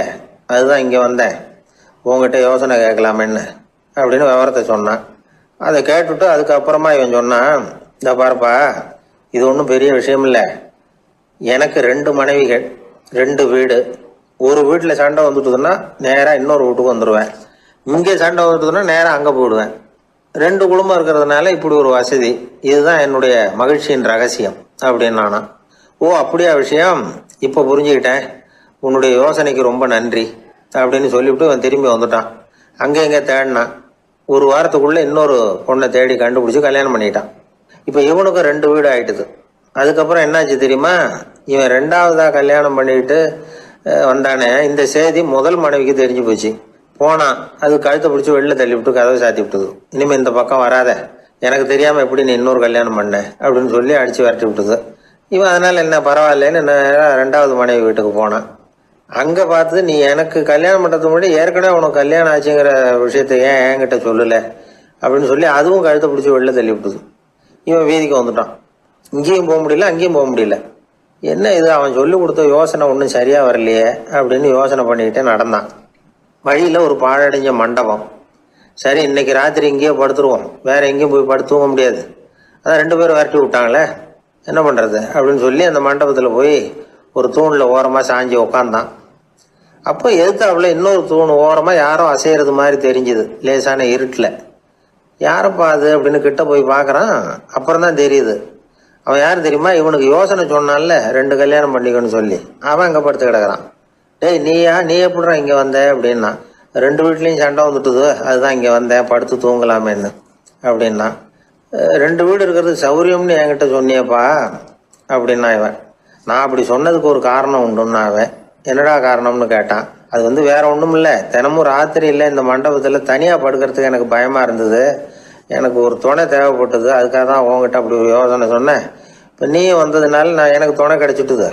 இப்போ நம்ம 2 பேரும் துணையாக இங்கே படுத்துக்கலாம், நீ அந்த தூணில் சாஞ்சிக்கோ, நான் இந்த தூணில் சாஞ்சிக்கிறேன் அப்படின்னு சொல்லி படுத்து தூங்க ஆரம்பிச்சிட்டானோ.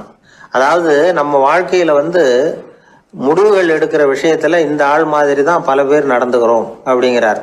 அதாவது உலக புகழ்பெற்ற மனோதத்துவ மேதை ஸ்காட் பெக் அப்படிங்கிறவர். அதாவது வீட்டுக்கு தேவையான பொருள்கள் வாங்குறதுலேருந்து கல்யாணம் பண்ணுறது, வீடு கட்டுறது வரைக்கும் அடுத்தவங்க பேச்சை கேட்டு வீணா போகிறவங்க தான் அதிகம். அறிவுரை கேட்கறதுல தப்பு இல்லை, ஆனால் அதுக்கப்புறம் அதை பற்றி சரியாக சிந்திச்சு பார்க்கறது இல்லை, அதுதான் தப்பு. சில பேர் அறிவுரை சொல்கிறதுலேயே ரொம்ப தெளிவாக இருப்பாங்க. ஏன் சார் 2 சம்சாரத்தோட குடும்பம் நடத்துறது ரொம்ப கஷ்டமானு கேட்டாராம் ஒருத்தர். அது எனக்கு தெரியாதுங்க அப்படின்னாராம் அவர். ஏன்னு கேட்டிருக்கார். ஏன்னா எனக்கு 3 சம்சாரம் அப்படின்னாராம் அவர்.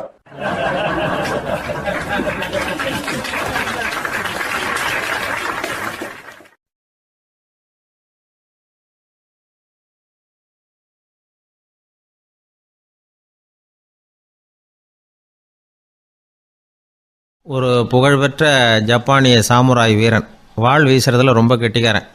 ஒரு கடுமையான போரில் கலந்து கொண்டுட்டு களைச்சி போய் திரும்பி வந்தான். படுக்கையில் விழுந்தான். பக்கத்தில் என்னமோ சத்தம் கேட்டுது. திரும்பி பார்த்தான். ஒரு எலி அவனை முறைச்சி பார்த்துக்கிட்டு இருந்தது. உடனே வாழை உருவனா வீசினான். அது தப்பிச்சிட்டு ஓடி போச்சு. எவ்வளோ முயற்சி பண்ணி பார்த்தா முடியல. கடைசியில் அந்த வாள் முறிஞ்சு போனது தான் மிச்சம். ஒரு பக்கம் அவனுக்கு இது அவமானமாக போயிட்டுது, இன்னொரு பக்கம் பயமாக போயிட்டுது. எவ்வளவோ போர்களில் எதிரிகளை பந்தாடினவன் அவன் ஒரு எலிகிட்ட தோற்று போய்டுறதா அவனால் சகிச்சிக்க முடியல. மனைவிகிட்ட சொன்னான் இப்படி நடந்துட்டுதுன்னு. அவன் சிரிச்சா.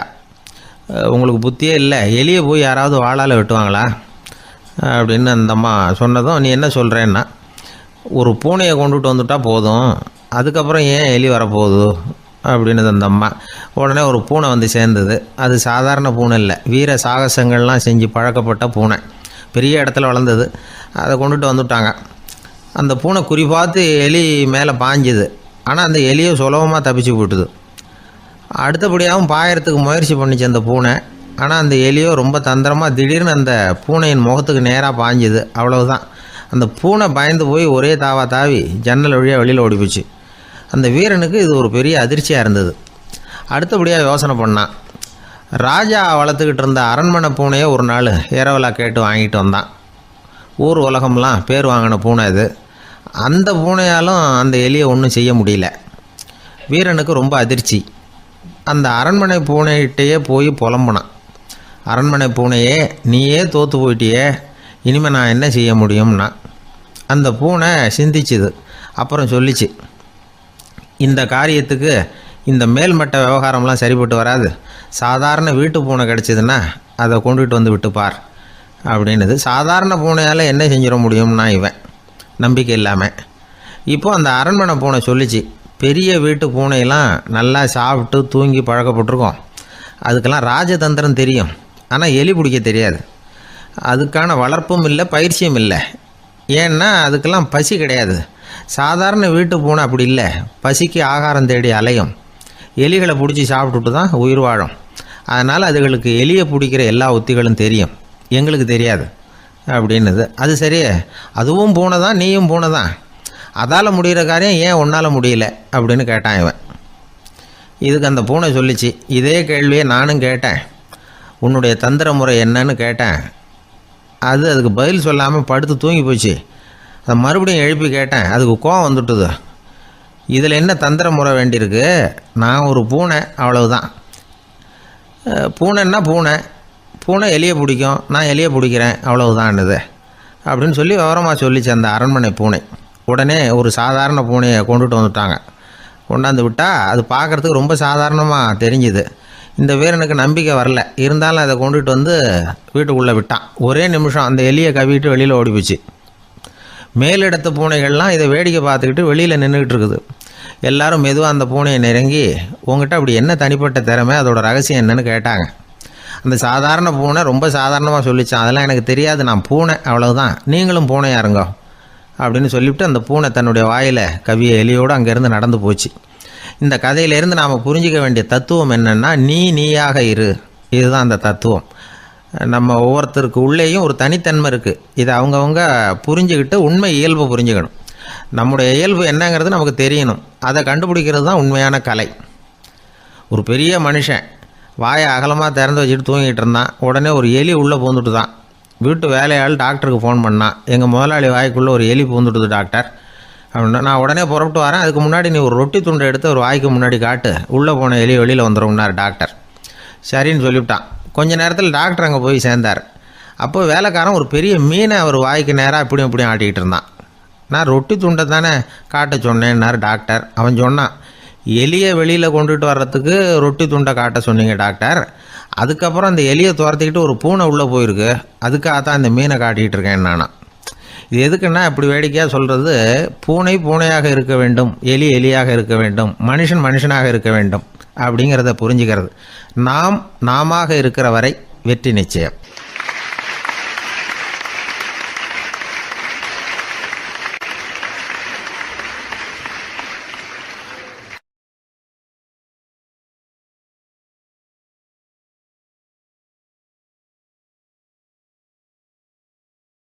எனக்கு ஒரு நண்பர், அவர் ஒரு வழக்கறிஞர். ஒரு நாள் அவர்கிட்ட பேசிக்கிட்டு இருந்தேன். அப்போ கேட்டேன், ஏன் சார் நீங்கள்லாம் கோர்ட்டில் வாதாடுறப்போ கருப்பு நிற அங்கி அணியிறீங்களே, அதுக்கு என்ன காரணம்? சட்டத்துக்கும் கருப்பு கலருக்கும் என்ன சம்பந்தம் அப்படின்னு கேட்டேன். அது ஒரு சுவாரஸ்யமான கதைன்னார் அவர். சொல்லுங்களேன் அப்படின்னு அவர் சொன்னார். கிபி 1694 வருஷத்தில் இங்கிலாந்து அரசி 2வது மேரிங்கிறவர் இறந்து போனார். அந்த ராணியோட கணவர் 3ஆம் வில்லியம், அவரு ஒரு உத்தரவு போட்டாராம், அரசியோட மறைவுக்கு அனுதாபம் தெரிவிக்கிற வகையில் வழக்குரைஞர்கள் எல்லாரும் கருப்பு நிற அங்கி அணியணும் அப்படின்னு. அன்னைக்கு ஆரம்பித்த அந்த பழக்கம் அதுக்கப்புறம் மாறவே இல்லையாம், இன்னைக்கும் தொடருது. வழக்குரைஞர்கள்லாம் முதல்ல கருப்பு அங்கி மட்டும்தான் அணிஞ்சாங்களாம். அதில் ஒரு சின்ன சங்கடம், ஏற்கனவே உடம்பு கருப்பாக இருக்கிறவங்க அதுக்கு மேலே கருப்பு ட்ரெஸ் வேறு போட்டுக்கிட்டா முகம் பளிச்சுன்னு தெரியாது இல்லையா? அதனால் முகம் பளிச்சுன்னு தெரியறதுக்காக அவங்கெல்லாம் வெள்ளை நிற பட்டியை அணிய ஆரம்பித்தாங்களாம். இப்படி தான் இங்கிலாந்தில் அந்த பழக்கம் ஆரம்பமாயிருக்குது. அந்த சமயத்தில் இந்தியாவை ஆண்டது பிரிட்டிஷ்காரங்க தானே, அதனால் இங்கேயும் அந்த பழக்கம் அப்படி நடைமுறைக்கு வந்துட்டுது. அதே மாதிரி சர்ச்சிலின் மூதாதையரான மார்ல்பரோ பிரபுவின் ஞாபகார்த்தமாக நீதிபதிகள் இந்த வெள்ளை குள்ளாய் அணிகிற முறை பழக்கத்துக்கு வந்துதான். இதுதான் என்னுடைய நண்பர் சொன்ன தகவல். இங்கிலாந்தில் நீதிமன்றம்ங்கிறது ரொம்ப மதிப்புள்ளது. அந்த அளவுக்கு சட்டத்துக்கு அங்கே மரியாதை. அங்கே நடந்த ஒரு சுவாரஸ்யமான நிகழ்ச்சியை ஒரு சகோதரி எழுதி அனுப்பியிருந்தாங்க. அவங்க அப்பா நீதித்துறையை சேர்ந்தவரா. அவர் சொன்னதான் இது. அவங்க எழுதி அனுப்பியிருந்த விஷயம் என்னென்னா, அங்கே ஒரு கேஸில் ஒரு முக்கியமான தீர்ப்பு வழங்க வேண்டியிருக்குது. ஜட்ஜு, பாரட்லா படித்த பெரிய பெரிய வக்கீல்கள், ஜூரி எல்லாருமா கூடி அந்த கேஸை பற்றி விவாதிக்கணும். சுமாராக 40 பேர். இதுக்காக கோர்ட்டு ஹாலில் விசேஷ சேம்பரில் நுழையிறதுக்கு முன்னாடி அவங்கெல்லாம் தங்களுடைய கோட்டு தொப்பி எல்லாத்தையும் கழட்டி அங்கே நின்றுக்கிட்டு இருந்த ஒரு அட்டெண்டர்கிட்ட கொடுத்துட்டு உள்ளே போனாங்க. அந்த ஆள் படிக்காதவர். அவர் ஒவ்வொருத்தர் கொடுக்குறதையும் வாங்கி அங்கே அப்படியே ஒரு இடத்துல அடுக்கி வைக்கிறார். அப்படியே வாங்கி உள்ளே வச்சுக்கிட்டு இருக்கிறார் ஒவ்வொரு இடத்துல. அது அவரோட வேலை. உள்ளே போன ஜட்ஜி, வக்கீல், ஜூரி எல்லாரும் ரொம்ப நேரமாக அந்த கேஸை பற்றி விவாதிக்கிறாங்க. ஒரு நாள் பூரா ஆயிட்டுது. அவ்வளவு தீவிரமாக அக்கு வேறு ஆணி வேறையை பிச்சு உதறி இருக்கிறாங்க. ஒரு வழியாக 13 மணி நேரம் கழித்து வெளியில் வந்திருக்கிறாங்க. ஒவ்வொருத்தராக வர வர அந்த அட்டெண்டரும் அவங்கவுங்க கோட்டு தொப்பியை அவங்கக்கிட்ட எடுத்து ரொம்ப மரியாதையாக திருப்பி கொடுத்துக்கிட்டு இருக்கிறார். கடைசியாக ஜட்ஜ்மெண்ட்லாம் எழுதி முடிச்சுட்டு ரொம்ப திருப்தியோடவும் களைப்போடவும் வெளியில் வந்துக்கிட்டு இருக்கிறாராம். இந்த ஆள் அவருடைய மேல் கோட்டையும் தொப்பியையும் எடுத்து அவர்கிட்ட ரொம்ப மரியாதையோடு நீட்டினாராம். ஜட்ஜுக்கு ரொம்ப ஆச்சரியம்.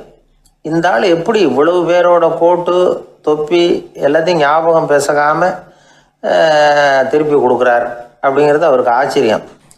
அதனால் அவர் அந்த ஆளை பார்த்து கேட்டாராம், ஏப்பா இந்த கோட்டை கொடுக்குறியே, இது என்னோடது தானா, என்னோடது தான்னு உனக்கு எப்படி தெரியும் அப்படின்னாராம். இதுக்கு அந்த பியூனு ரொம்ப பதவிசாக பதில் சொன்னாராம், ஐயா இந்த கோட்டு ஹேட்டை உங்ககிட்ட வாங்கி மாட்டினேன், இப்போ திரும்ப உங்ககிட்ட தரணும், தந்துட்டேன், இதுதான் என்னோட வேலை. மற்றபடி இது உங்களோட தான் இல்லையா அப்படிங்கிறதெல்லாம் எனக்கு தெரியாதுங்க அப்படின்னாராம்.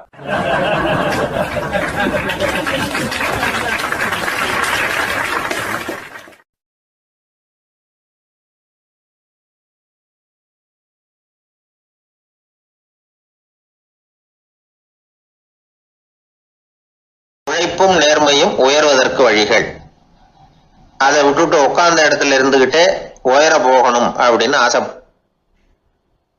கற்பனை பண்றாங்க. அந்த கற்பனையிலேயே பாதி வாழ்க்கை ஓடி போடுது. உழைப்புங்கிற வழியையும் நேர்மைங்கிற வழியையும் ஒதுக்கி விட்டு குறுக்கு வழியில ஓட நினைக்கிறவங்க குப்புற விழுந்துடுறாங்க. எந்த தொழிலை நாம செய்தாலும் சரி, அந்த தொழிலுக்குரிய பெருமையை நாம புரிஞ்சுக்கிட்டு அதுல ஈடுபடணும். அப்படி இல்லாம என்ன சார் பொழப்புது, இந்த தொழிலை மனுஷன் செய்வானா அப்படி புலம்பிக்கிட்டே இந்த தொழிலையே செஞ்சுக்கிட்டு இருக்கிறவங்க நம்மள பல பேர் உண்டு. செய்யும் தொழிலே தெய்வம் அப்படின்னு சொல்றாங்கல்ல, அப்படி சொல்றது எதுக்காக? அந்த அளவுக்கு அதுல ஒரு ஈடுபாடு வேணுங்கிறதுக்காகத்தான். ஒரு பெரிய மலைப்பகுதி, அந்த மலை அடிவாரத்துல ஒரு சிற்பி உட்காந்து ஒரு சிலையை வடிச்சுக்கிட்டு இருக்கிறான். கையில ஒரு சின்ன உளிய வச்சுக்கிட்டு ஒரு பெரிய கருங்கல் பாறையை கொஞ்சம் கொஞ்சமா உடைச்சுக்கிட்டு இருக்கான். ஒரு சிற்பத்தை வடிக்கிறதுங்கிறது அவ்வளவு உன்னதமான ஒரு தொழிலா? எல்லாராலையும் முடியுமா அது? அப்படி இருந்தும் அந்த சிற்பிக்கு மன நிறைவில்லை. அவன் நினைக்கிறான், இந்த கடுமையான வெயில்ல உட்கார்ந்து வேலை செய்யறது எவ்வளவு கஷ்டம்.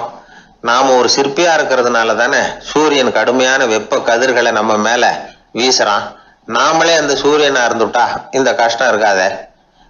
நம்மளை கஷ்டப்படுத்துறவன் நம்மளை விட வலிமை உள்ளவன், அதனால நாம அவனா மாறி விடுறதுதான் நல்லது அப்படின்னு அந்த சிற்பி யோசனை பண்ணான். அவன் எண்ணம் உடனே நிறைவேறிட்டுது. இயற்கைங்கிற மாபெரும் சக்தி அவனை ஒரு சூரியனா மாத்தி விட்டது. சிற்பி இப்போ ஒரு சூரியனா மாறினான். இனிமே இந்த உலகத்துல நம்மளை விட வலிமை உள்ளவன் வேற யாரும் கிடையாது அப்படின்னு நினைக்க ஆரம்பிச்சுட்டான். அவனுக்கு மகிழ்ச்சியா இருந்தது. அந்த மகிழ்ச்சி அதிக நேரம் நீடிக்கல. ஏன்னா கொஞ்ச நேரத்துல ஆகாயத்துல கரிய மழை மேகங்கள் அப்படியே சூழ்ந்து வந்தது. சூழ்ந்து வந்த மேகங்கள் சூரியனை மறைக்க ஆரம்பிச்சது. இப்போ சூரியனா இருந்த அந்த சிற்பி நினைச்சு பாக்குறான், என்ன இது, என்னையே இந்த மேகம் மூடி மறைக்குதுன்னா அது என்னை விட பெரிய ஆளாதான் இருக்கணும். அதனால இனிமே நாம சூரியனா இருக்கக்கூடாது, நாம மேகமா தான் இருக்கணும், அதுதான் கௌரவம் அப்படின்னு நினைக்க ஆரம்பிச்சிட்டான். இப்பவும் பாருங்க, இயற்கை அவனுடைய ஆசையை நிறைவேற்றி வச்சது. சூரியனா இருந்த சிற்பி மேகமா மாறினான். வான வீதியில அப்படியே உல்லாசமா வர ஆரம்பிச்சான்.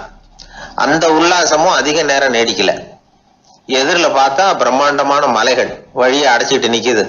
வேகமா வந்த மேகம் மலையில மோதிக்கிட்டுது. அந்த மலையை தாண்டி அப்பால செல்ல முடியல.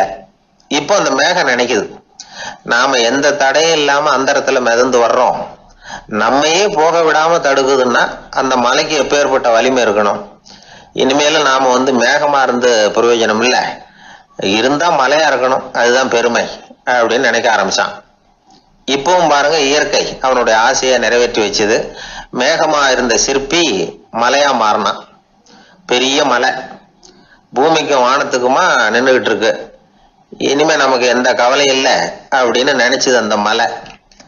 இப்படி நினைச்சுக்கிட்டு இருந்த வேளையில அந்த மலையோட காலடியில அடிவாரத்துல ஏதோ சத்தம் கேட்டுது.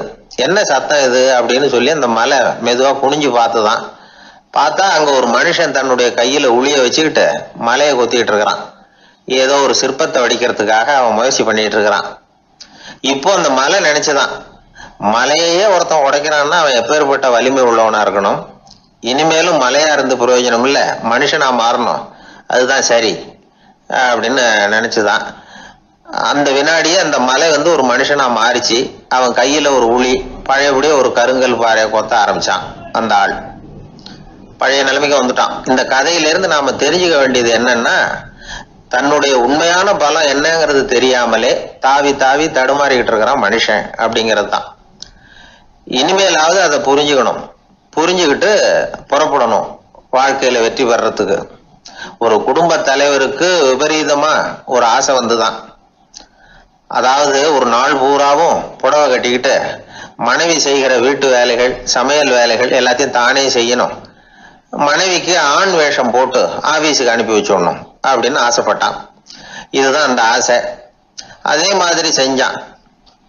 பெண் வேஷத்துல சமையல் பண்ணிட்டு இருந்தான். இருட்டி விட்டுது. இந்த சமயத்துல வாசல் கதவு தட்டப்படுற சத்தம் கேட்டுது. ஓடி போய் திறந்தான். பக்கத்து வீட்டம்மா கிடுகிடுன்னு உள்ள வந்துட்டாங்க, காப்பி பொடியோ ஏதோ வாங்கறதுக்கு. இவன் பயந்து போய், கமலாம்மா, நான் சுசீலா இல்ல, சுசீலாவோட புருஷன், பெண் வேஷத்துல இருக்கிறேன், சும்மா ஒரு சேஞ்சுக்காக அப்படின்னா. உடனே அந்த அம்மா கிட்ட பயப்படாத, நானும் கமலா இல்ல, கமலாவோட புருஷன், இதுவும் சும்மா ஒரு சேஞ்சுக்காகத்தான் அப்படின்னு நானா. இப்படி வாழ்க்கைய விபரீதமா நினைச்சுக்கிட்டு வேற வேற கற்பனைகள்ல வீணாக்கிக்கிட்டு இருக்கிறவங்க தான் ரொம்ப அதிகம். நாம அதுவா மாறணும்னு நினைக்கிறது தப்பு, நாம இருக்கணும் அப்படின்னு நினைக்கிறது தான் உண்மை, அதுதான் சரி. அந்த சிற்பி என்னென்னோ கற்பனை பண்ணி கடைசியில மறுபடியும் சிற்பியாகவே சேர்ந்தான் பாருங்க.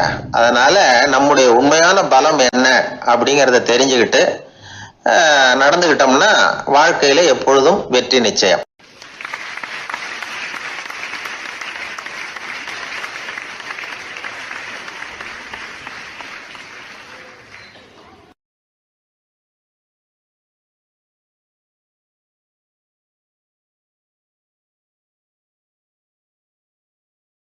ஒரு நண்பர்கிட்ட பேசிக்கிட்டு இருந்தேன். அவருடைய உறவினர் ஒருத்தர் ஒரு நேர்முக தேர்வுக்கு போயிருந்தாராம், இன்டர்வியூக்கு. ரொம்பவும் பொறுப்பாகவும் கவனமாகவும் செயல்பட வேண்டிய பதவிக்கான நேர்காணல் அது. இவர் எழுத்து தேர்வுல ஏராளமான மதிப்பெண்கள் வாங்கிவிட்டார். அதனால அதை பத்தி கவலை இல்லை. இப்ப நேர்முக தேர்வுல தேர்வு பெறணும். ஏராளமான சான்றிதழ்கள் வச்சிருந்தார். நேர்காணல்ல கேட்கப்பட்ட எல்லா கேள்விகளுக்கும் சரியான பதில தான் சொன்னார். இருந்தாலும் பாருங்க, அந்த நேர்முக தேர்வுல அவர் தேர்ந்தெடுக்கப்படல. என்ன காரணம் அப்படின்னு பின்னாடி விசாரிச்ச போதுதான் விவரம் தெரிஞ்சுதான். அது என்ன ஆயிருக்குதுன்னா, அந்த நேர்காணலின் போது இவர் நடந்துகிட்ட முறையில சில தவறுகள் நடந்து போச்சான். முக்கியமா 2 தவறுகள். ஒண்ணு, அவங்க ஒரு கேள்வியை கேட்டு முடிக்கிறதுக்குள்ளேயே இவர் பதில் சொல்ல ஆரம்பிச்சுட்டாராம். 2வது என்னன்னா, இவர் நாற்காலியில தாராளமா இயல்பா சாஞ்சி உட்காராம நாற்காலி முனையில உட்கார்ந்துருந்தாராம். இந்த 2 விதமான செயல்பாடுகளும் இவர் அவசரப்படுறவர், பதற்றப்படுறவர் அப்படிங்கிறதுக்கான அடையாளங்கள். அதாவது கேள்வியை கேட்டு முடிக்கிறதுக்குள்ளேயே முந்திக்கிட்டு பதில் சொல்றது. 2வது, நாற்காலியில இயல்பா தாராளமா உட்காராம நாற்காலி முனையில உட்கார்றது. பார்க்க போற வேலைக்கு அவசரம், பதற்றம் இது 2 இருக்கக்கூடாதான். அதனால மார்க் இருந்தும் சர்டிபிகேட் இருந்தும் அந்த வேலை வாய்ப்பு அவருக்கு கிடைக்கல. வேலை கொடுக்கறவங்க நம்ம கிட்ட இருந்து என்னதான் எதிர்பார்க்கறாங்க, இதை தெரிஞ்சு வச்சுக்கிறது நல்லது. முதல்ல மற்றவர்களுடன் தொடர்பு கொள்ளும் திறமை, அதாவது எபிலிட்டி டு கம்யூனிகேட். நீங்க நினைக்கிறத அழகா தொகுத்து வகைப்படுத்தி சொல்ல தெரியுதான்னு பார்ப்பாங்க. உங்க திட்டங்களை அடுத்தவங்க ஏற்றுக்கொள்ளக்கூடிய விதத்துல வெளிப்படுத்துறதுக்கு உங்களால முடியுதான்னு பார்ப்பாங்க. இதுக்கு என்ன செய்யறது? குழப்பம் இல்லாம சிந்திக்கணும், குழப்பம் இல்லாம பேசணும். ரெண்டாவது விஷயம் என்னன்னா புத்திசாலித்தனம், அதாவது இன்டெலிஜென்ஸ். ஏத்துக்க போற வேலையை நல்ல விதமா செய்ய முடியுமா உங்களால, அதை எந்தெந்த வழியில செய்யலாம் அப்படிங்கிறத உங்களால தீர்மானிக்க முடியுமா, அந்த வேலைக்கான புது புது யோசனைகளை உங்களால சொல்ல முடியுமா அப்படின்னு பார்ப்பாங்க. இது இன்டெலிஜென்ஸ். மூணாவது தன்னம்பிக்கை, அதாவது செல்ஃப் கான்ஃபிடன்ஸ். உங்களுக்கு அது உண்டா அப்படிங்கிறத கவனிப்பாங்க. எந்த சூழ்நிலையையும் சமாளிக்கணும், எப்படிப்பட்ட மனிதர்களையும் சமாளிக்கிற தைரியம் வேணும், அடுத்தவங்களை நமக்கு சாதகமா திருப்பக்கூடிய தன்னம்பிக்கை வேணும். நாலாவது பொறுப்புகளை முன்வந்து ஏற்றுக்கொள்ளுதல், வில்லிங்னஸ் டு அக்செப்ட் ரெஸ்பான்சிபிலிட்டி. பொறுப்புகள்ல இருந்து நழுவி போக ஆசைப்படாம செஞ்சு முடிக்கணும். அஞ்சாவது முன் வருதல், இனிஷியேட்டிவ். வேலையோட முக்கியத்துவம் உணர்ந்து அதை ஏத்துக்கிட்டு தகுந்த நடவடிக்கைகளை தயங்காம எடுக்கிறதுக்கு முன் வரணும். ஆறாவது என்னன்னு கேட்டீங்கன்னா தலைமைத்துவம், லீடர்ஷிப். 4 பேருக்கு தலைமை தாங்கி நல்ல விதத்துல நடந்துக்க தெரியுதா. ஏழாவது கற்பனை திறன், இமேஜினேஷன். சில பிரச்சனைகள் வரக்கூடும் அப்படின்னு முன்கூட்டியே யூகிச்சு அதுக்கு தகுந்த மாதிரி நடவடிக்கை எடுக்கிற திறமை உண்டா அப்படிங்கிறத பார்ப்பாங்க. எட்டாவது என்னன்னா வளைந்து கொடுத்தல், பிளெக்சிபிலிட்டி. சூழ்நிலைக்கு தகுந்த மாதிரி, மாற்றங்களுக்கு தகுந்த மாதிரி அனுசரிச்சு நடந்துக்கிறதுக்கு தெரியுதா உங்களுக்கு அப்படிங்கிறத கவனிப்பாங்க. அடுத்தது திறமைகளை வெளிக்கொணரும் திறமை, இன்டர்பர்சனல் ஸ்கில்ஸ். அடுத்தவங்க கிட்ட இருக்கிற திறமையை கண்டுபிடிச்சு அதை நல்ல விதத்துல ஊக்கப்படுத்தி பயன்படுத்த தெரியுதா அப்படின்னு பார்ப்பாங்க. ஆறாவது சுய அறிவு, செல்ஃப் நாலேஜ். அடுத்தவங்க நம்மளை பத்தி என்ன நினைக்கிறாங்க அப்படிங்கிறத நம்மளால புரிஞ்சுக்க முடியுதாங்கிறது முக்கியம். அடுத்தது போட்டி மனப்பான்மை, காம்படிட்டிவ்னஸ். அடுத்தவங்களை ஒப்பிட்டு பார்த்து அதை விட ஒரு படி மேல வரணுங்கிற குணம் வேணும். இதுக்கு அடுத்தது என்னன்னா குறிக்கோளை வெல்லுதல், கோல் அச்சீவ்மெண்ட். குறிக்கோளை சவாலா எடுத்துக்கிட்டு அதை அடையணும். அப்புறம் வேறுபட்ட திறமைகள், ஒகேஷனல் ஸ்கில்ஸ். பதவிக்கு வேண்டிய திறமைகள் தவிர மற்ற திறமைகள் எதுவும் உண்டாங்கிறது முக்கியம். நமக்கு வேலை கொடுக்கணும்னு நினைக்கிறவங்க நம்ம கிட்ட இருந்து இவ்வளவும் எதிர்பார்ப்பாங்க. அதுக்கு தகுந்த மாதிரி நம்மளை நாமே தயார்படுத்திக்கணும்.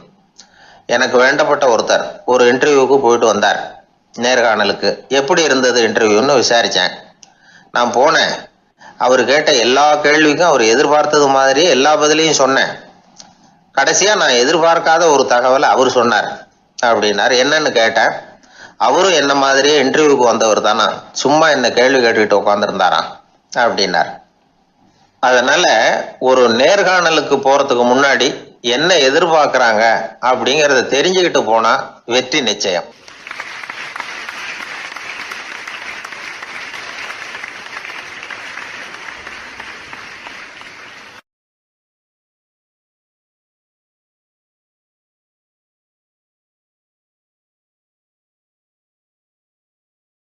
அன்பா இருக்கணும்னு அநேக பெரியவங்க சொல்லியிருக்கிறாங்க. நாமளும் அதை கேட்டுட்டு அன்பு காட்டுறதுக்கு தயாராக தான் இருக்கிறோம். அதை வாங்கறதுக்கு தான் ஆளை காணும். இருந்தாலும் அன்புல எத்தனையோ வகை உண்டு. அதை சரியா புரிஞ்சுக்கிட்டு அதுக்கப்புறம் அன்பு காட்ட ஆரம்பிக்கணும். வகையை புரிஞ்சுக்காம அன்பு காட்டினா வம்புல மாட்டிக்க வேண்டியது தான். அன்புன்னா சாதாரணமாக நினைச்சு விடாதீங்க. அதுல எவ்வளவு விதம் தெரியுமா? இரக்கம், கருணை, காருண்யம், பந்துத்துவம், பட்சம், பாசம், நேசம், விசுவாசம், அபிமானம், காதல், பக்தி, இப்படி பல விதமா அதை பத்தி சொல்லி வச்சிருக்கிறாங்க பெரியவங்க. இந்த வார்த்தைகள்லாம் நாம கேள்விப்பட்டது தான். இருந்தாலும் அதுகளுக்குள்ள என்ன வித்தியாசம்னு கேட்டா சரியா சொல்ல தெரியாது. அதனால இந்த வார்த்தைகளுக்கெல்லாம் பெரியவங்க என்ன விளக்கம் சொல்றாங்கன்னு இப்போ பார்க்கலாம். எளியவர்கள் மேல செலுத்துற அன்பு இருக்கு பாருங்க, அதுக்கு இரக்கம்னு பேரு. அறிவு பலம், சரீர பலம், இது ரெண்டும் இல்லாதவங்க மேல, அதாவது வலிமையற்றவர்கள் மேல செலுத்துற அன்பு இருக்கு பாருங்க, அதுதான் கருணை. எறும்புல இருந்து யானை வரைக்கும் சகல ஜீவராசிகள் மேலேயும் காட்டுற அன்புக்கு காருண்யம்னு பேரு, ஜீவகாருண்யம். சிவி சக்கரவர்த்தி காட்டின அன்பு இந்த ரகம். உறவினர்கள், சொந்தக்காரங்க, அவங்க வசதியா இருந்தாலும் வறுமையில இருந்தாலும் வித்தியாசம் இல்லாம காட்டுற அன்பு இருக்கு பாருங்க, அதுக்கு பேரு பந்துத்துவம். ஒரு எஜமானன் வேலையாள்கிட்ட காட்டுற அன்பு இருக்கு பாருங்க, அதுக்கு பேரு தான் பட்சம். அவனும் தன்னை மாதிரி மனுஷன்தாங்கிற நினைப்பு வேணும். ஒரு தாய் தன்னுடைய குழந்தை மேல, ஒரு குழந்தை தன்னுடைய தாய் மேல செலுத்துற அன்புக்கு பாசம்னு பேரு. ஈருடல் ஓர் உயிர்னு நினைக்கிறது இது. ராமரும் கௌசலையும் இதுக்கு உதாரணம். தம்மை ஒத்த நண்பர்கள் கிட்ட செலுத்துற அன்புக்கு நேசம்னு பேரு. வயசு, செல்வம், அந்தஸ்து இந்த வித்தியாசமெல்லாம் பார்க்காம அவங்க சுக துக்கத்துல சமபங்கு எடுத்துக்கிறது இது. கிருஷ்ணன் குசேலர்கிட்ட காட்டினது இந்த ரகம். வேலை செய்யறவன் முதலாளி கிட்ட காட்டுற அன்புக்கு விசுவாசம்னு பேரு. தேசத்து மேலையும் தாய்மொழி பேர்லையும் செலுத்துற அன்புக்கு அபிமானம்னு பேரு. தேசாபிமானம்னு சொல்றமே இதுதான். ஒரு கணவன் மனைவி பேர்ல காட்டுற அன்புக்கு காதல்னு பேரு. கடவுள் பேர்ல செலுத்துற அன்புக்கு பக்தின்னு பேரு. இப்படி அன்புல பல ரகம் இருக்கிறப்போ அதுல உள்ள வித்தியாசம் தெரியாம இடம் மாத்தி அன்பு காட்டினா இடைஞ்சல் தான். சரி, இந்த அன்பை பத்தி விஞ்ஞானம் என்ன சொல்லுது தெரியுமா? இதயத்தை பாதுகாக்கிறதுக்கு முக்கியமா தேவைப்படுற ஒண்ணு இந்த அன்புதான்னு சொல்லுது. நெதர்லாந்து விஞ்ஞானிகள் இதை ஆராய்ச்சி பண்ணியே கண்டுபிடிச்சிருக்கிறாங்க. கொஞ்சம் முயல் குட்டிகளை 2 பிரிவா பிரிச்சாங்க. 2 குரூப்புக்கும் கொழுப்பு அதிகமா உள்ள ஆகாரத்தையே கொடுத்துக்கிட்டு வந்தாங்க. ஆனா ஒரு குரூப்புக்கு வெறுமன ஆகாரத்தை கொடுத்ததோட சரி, இன்னொரு குரூப் முயல்களுக்கு ஆகாரம் கொடுத்ததோட நிறுத்திக்கல. அதுக்கு முன்னாடி கூண்டுகளை திறந்து விட்டு முயல்களை கொஞ்ச நேரம் எடுத்து கொஞ்சி விட்டு அதுக்கப்புறமா ஆகாரம் கொடுத்தாராம் ஆராய்ச்சியாளர். இந்த குரூப்புக்கு இதய பாதிப்பு 60% குறைச்சலா இருந்துதான். சில நோயாளிகளுக்கு ஹார்ட் அட்டாக் வந்தாலும் அதை தாங்கிக்கிட்டு குணமாகிற சக்தி அதிகமா இருக்குது. இது எப்படின்னு ஆராய்ச்சி பண்ணி பார்த்துருக்குறாங்க. அவங்கெல்லாம் மனைவி தன் பேர்ல ரொம்ப அன்பா இருக்கிறதாக நினைக்கிறவங்களா இருக்கிறாங்களாம். இதய நோயாளிகள் பல பேரை சந்திச்சு இதய நோய் ஏற்பட என்ன காரணம்னு கேட்டிருக்கிறாங்க. அவங்க சொன்ன காரணம்லாம் சாப்பாடு சம்பந்தமா இல்லையா, மனைவி அன்பா இல்லை, இப்படிப்பட்ட காரணத்தை தான் சொல்றாங்களாம். அதனால இதயத்தை பாதுகாக்கணும்னு நினைக்கிறவங்க அடுத்தவங்க அன்பா இருக்கிறது மாதிரி பார்த்துக்குங்க, அதுதான் முக்கியம். ஒருத்தர் முகம் பூரா பிளாஸ்டரி போட்டுக்கிட்டு வந்தார். ரொம்ப கோபமா, என்னங்க ஆச்சுன்னு விசாரிச்சேன். எல்லாம் உங்களால தான் சார்னார். விவரமா சொல்லுங்களேன். என்ன? உங்க தகவலை கேட்டுட்டு ஒரு பூனைக்குட்டியை கையில எடுத்தேன், அன்பா அதை தடவி கொடுக்கறதுக்காக. ஆனா அது முந்திக்கிட்டது, அது என் முகத்தை தடவி கொடுத்துட்டுது. முகம் பூரா நகை கீறல், அதுதான் இப்படி அப்படின்னார். அன்புல அறிவு சேராததுனால வந்த கோளாறு இது.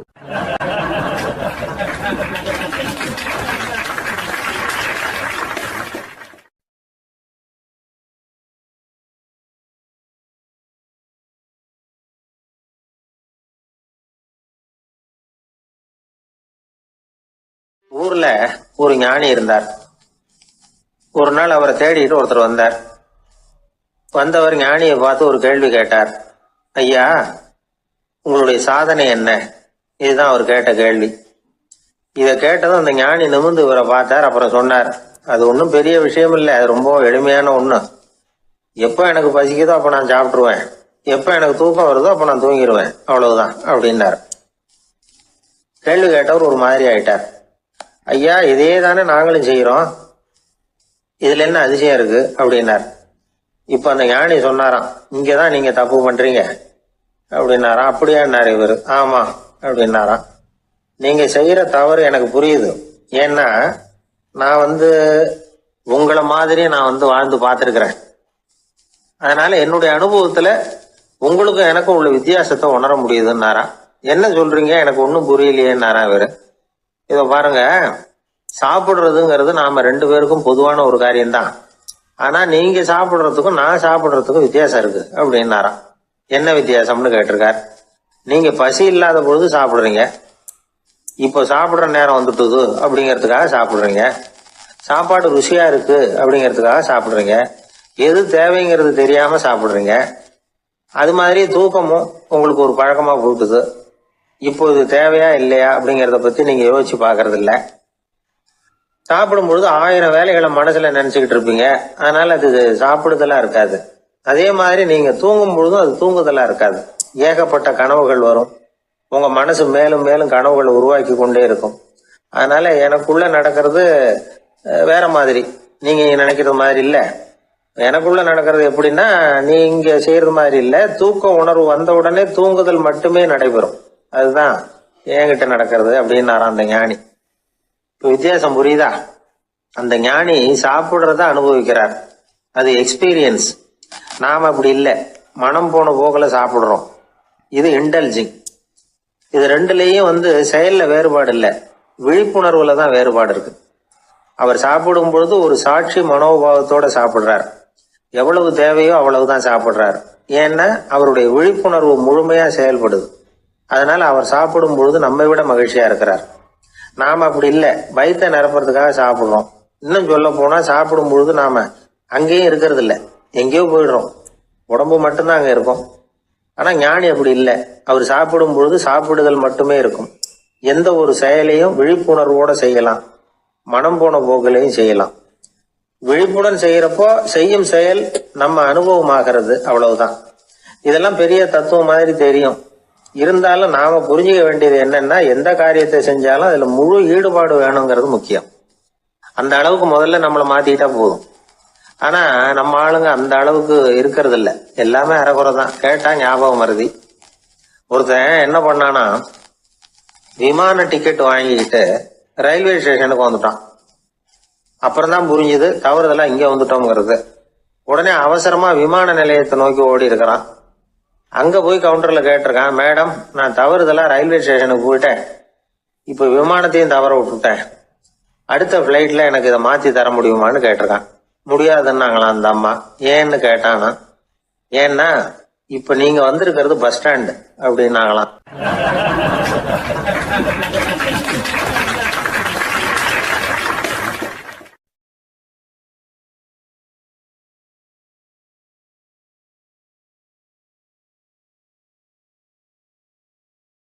ஒரு கோவில்ல ஆன்மீக சொற்பொழிவு நடந்துகிட்டு இருக்குது. ஒரு பெரியவர் பேசிக்கிட்டு இருக்கார். கடவுளை பத்தியும் சொர்க்கத்தை பத்தியும் மனுஷனை பத்தியும் அவர் விவரமா பேசுறார். எல்லாரும் உட்காந்து கேட்கறாங்க. அந்த கூட்டத்துல ஒரு தத்துவ ஞானியும் உட்கார்ந்துருக்கிறார். அவருடைய நண்பர். பேசி முடிச்சதும் அந்த பெரியவர் மேடையை விட்டு இறங்கினார். நேரா அந்த தத்துவ ஞானிகிட்ட வந்தார். எப்படி இருந்தது என்னுடைய பேச்சு அப்படின்னு கேட்டார். நீங்க பேசினது ஒண்ணுக்கு ஒண்ணு முரண்பாடா தெரிஞ்சது அப்படின்னாரா இவரு. நான் என்ன அப்படி தப்பா பேசிவிட்டேன் அப்படின்னாரா அவரு. கடவுளை நம்புகிறவன் சொர்க்கத்துக்கு போவான்னு சொன்னீங்க, அப்புறம் நல்ல விதமா வாழறவன் சொர்க்கத்துக்கு போவான்னு சொன்னீங்க அப்படின்னாராம். இதுல என்ன முரண்பாடுன்னு கேட்டிருக்காரு அவர். இதுலதான் முரண்பாடு தெரியுது எனக்கு. அதாவது இங்க ஒருத்தன் எல்லா தப்பும் பண்ணிக்கிட்டு இருக்கிறான், அவன் கடவுளை நம்பினான்னா அவன் சொர்க்கத்துக்கு போவானா? இது என்னுடைய முதல் கேள்வி. இல்லைன்னா ஒருத்தன் எந்த தப்பும் பண்ணல, ரொம்ப ஒழுங்கா வாழ்ந்துகிட்டு இருக்கிறான், ஆனா அவன் கடவுளை நம்பல, அவன் என்ன நரகத்துக்கு தான் போவானா? கடவுள் நம்பிக்கை உள்ள ஒரு திருடன் என்ன ஆவான், எங்க போவான்? கடவுள் நம்பிக்கையே இல்லாத ஒரு நல்லவன் என்ன ஆவான், எங்க போவான்? ஒருத்தன் இங்க கடவுள் நம்பிக்கையோட வாழறது முக்கியமா அல்லது நல்லவனா வாழறது முக்கியமா? இதுதான் இவர் கேட்ட கேள்வி. இதை கேட்டதும் அந்த பெரியவர் குழம்பி போயிட்டார். அவர் சொன்னது நியாயம் தானே. கடவுளை நம்புறவன் தான் சொர்க்கத்துக்கு போவான்னா பேசாம கடவுளை நம்பிக்கிட்டு இந்த உலகத்துல எல்லா தப்பும் பண்ணிக்கிட்டு இருக்கலாமே. பேச்சாளர் குழப்பத்தோட வீட்டுக்கு போனார். படுத்து தூங்கினாரு. ஒரு கனவு வந்தது. கனவுல அவர் ஒரு ரயில்ல வேகமா போயிட்டு இருக்கிறார். எதிரில் உட்காந்துருக்கிறவரை பார்த்து நாம இப்ப எங்க போறோம்னு கேட்டார். சொர்க்கத்துக்கு போயிட்டு இருக்கிறோம் அப்படின்னாங்களாம். ரயில் போய் நின்னுது. இவர் இறங்கினார்.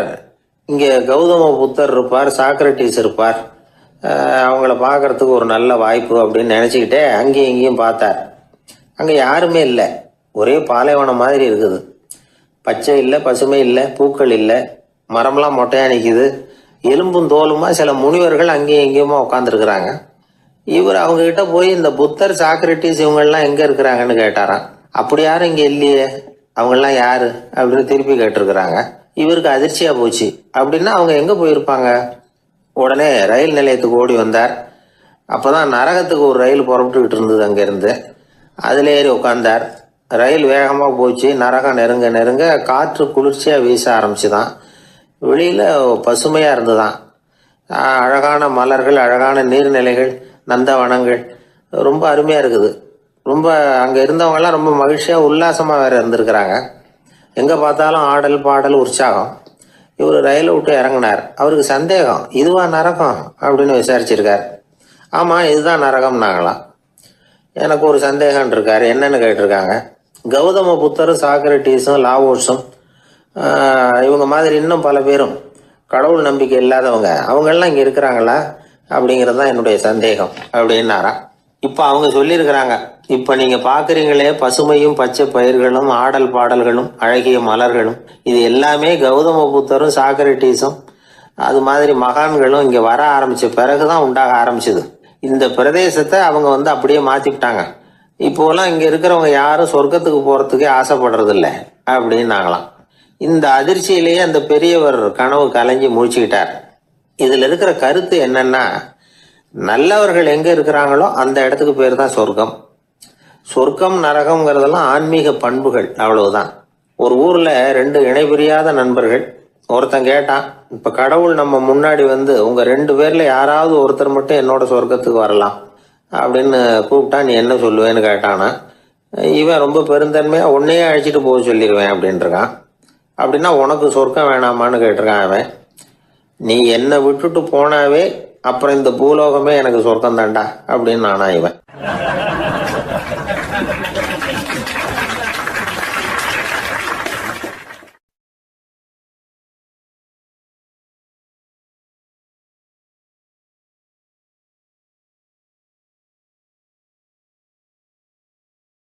சீடன் வெளியூர் புறப்படுறதுக்கு தயாரா இருந்தான்.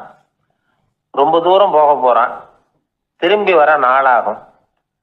புறப்படுறதுக்கான ஆயத்த வேலைகளில் ஈடுபட்டிருந்தான்.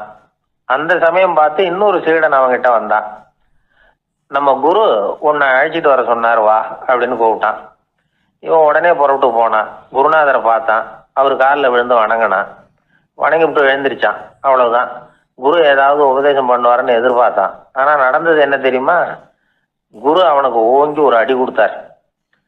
எதிர்பாராம இந்த அடியை வாங்கினதும் அந்த சீடன் அதிர்ந்து போயிட்டான். பக்கத்தில் இருந்த மற்ற சீடர்களும் திகைச்சு போய் நின்றுட்டாங்க. அடி வாங்கின சீடனுக்கு மனசுக்குள்ள குழப்பம். நாம என்ன தப்பு பண்ணணும்? புறப்படுற நேரத்துல இப்படி குரு கிட்ட அடி வாங்குற மாதிரி ஆயிட்டுதே அப்படின்னு நினைச்சு மனசுக்குள்ள ரொம்ப வேதனைப்பட்டான்.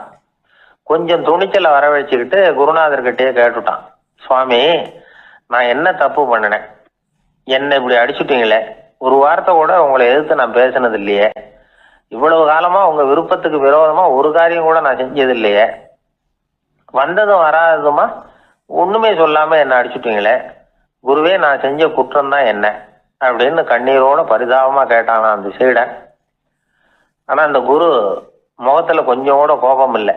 அவர் சிரிச்சுக்கிட்டே நின்றுகிட்டு இருந்தாராம். அதுக்கப்புறம் சொன்னாராம், என்னுடைய அருமை சீடனே, நீ ஒரு தவறும் பண்ணல. நான் உன்னை அடிச்சது நீ ஏதோ தப்பு பண்ணிவிட்டேங்கிறதுக்காக இல்லை. நீண்ட பயணம் போக போற, ஞாபகமா ஏதாவது கொடுத்து அனுப்ப வேணாமா? நீ ஞானம் பெற்ற பிறகுதான் திரும்பி வர போறேங்கிறது எனக்கு தெரியும். அதுக்கு பிறகு உன்னை வந்து அடிக்க முடியுமா? அதனால இப்ப கிடைச்சிருக்கிற இந்த வாய்ப்பை பயன்படுத்திக்கிட்டேன். அப்போதைக்கு இப்பவே அடிச்சுட்டேன், அவ்வளவுதான், வேற ஒண்ணும் இல்லை அப்படின்னாராம். குரு சிரிச்சுக்கிட்டே இப்படி சொல்றார். இருந்தாலும் இதுவும் ஒரு உபதேசம் தான். அதிர்ச்சிகளால வந்து விழிப்படைய வைக்கிறதும் ஒரு வழிதான். இது வந்து ஜென் வழி. பெரும்பாலும் அதிர்ச்சியின் மூலமாகவே ஞான தரிசனத்தை அருள்கிறவர்கள் தான் ஜென் குருமார்கள். நம்ம தியானம் தான் ஜென். இந்தியாவிலிருந்து இது சீனாவுக்கு போய் கொஞ்சம் பேர் மாறி வளம் பெற்று ஜப்பான்ல ஜென் ஆகி வளர்ந்துருக்குது, அவ்வளவுதான். ஜென்கிறது தியானம். எதை நினைச்சும் தியானிக்கிறது இல்லை, எல்லாத்துலயும் தியானம் இருக்கிறதா சொல்லுது ஜென். பேசுறது, இருக்கிறது, நடக்கிறது, சாப்பிடுறது, சிரிக்கிறது, தூங்குறது, தொழில் செய்யறது அல்லது சும்மா இருக்கிறது எல்லாமே தியானம் தான். ஜென்கிறது ஒரு சுய தரிசனம், தன்னைத்தானே அடையாளம் கண்டுகொள்ளுகிறது தான் அது.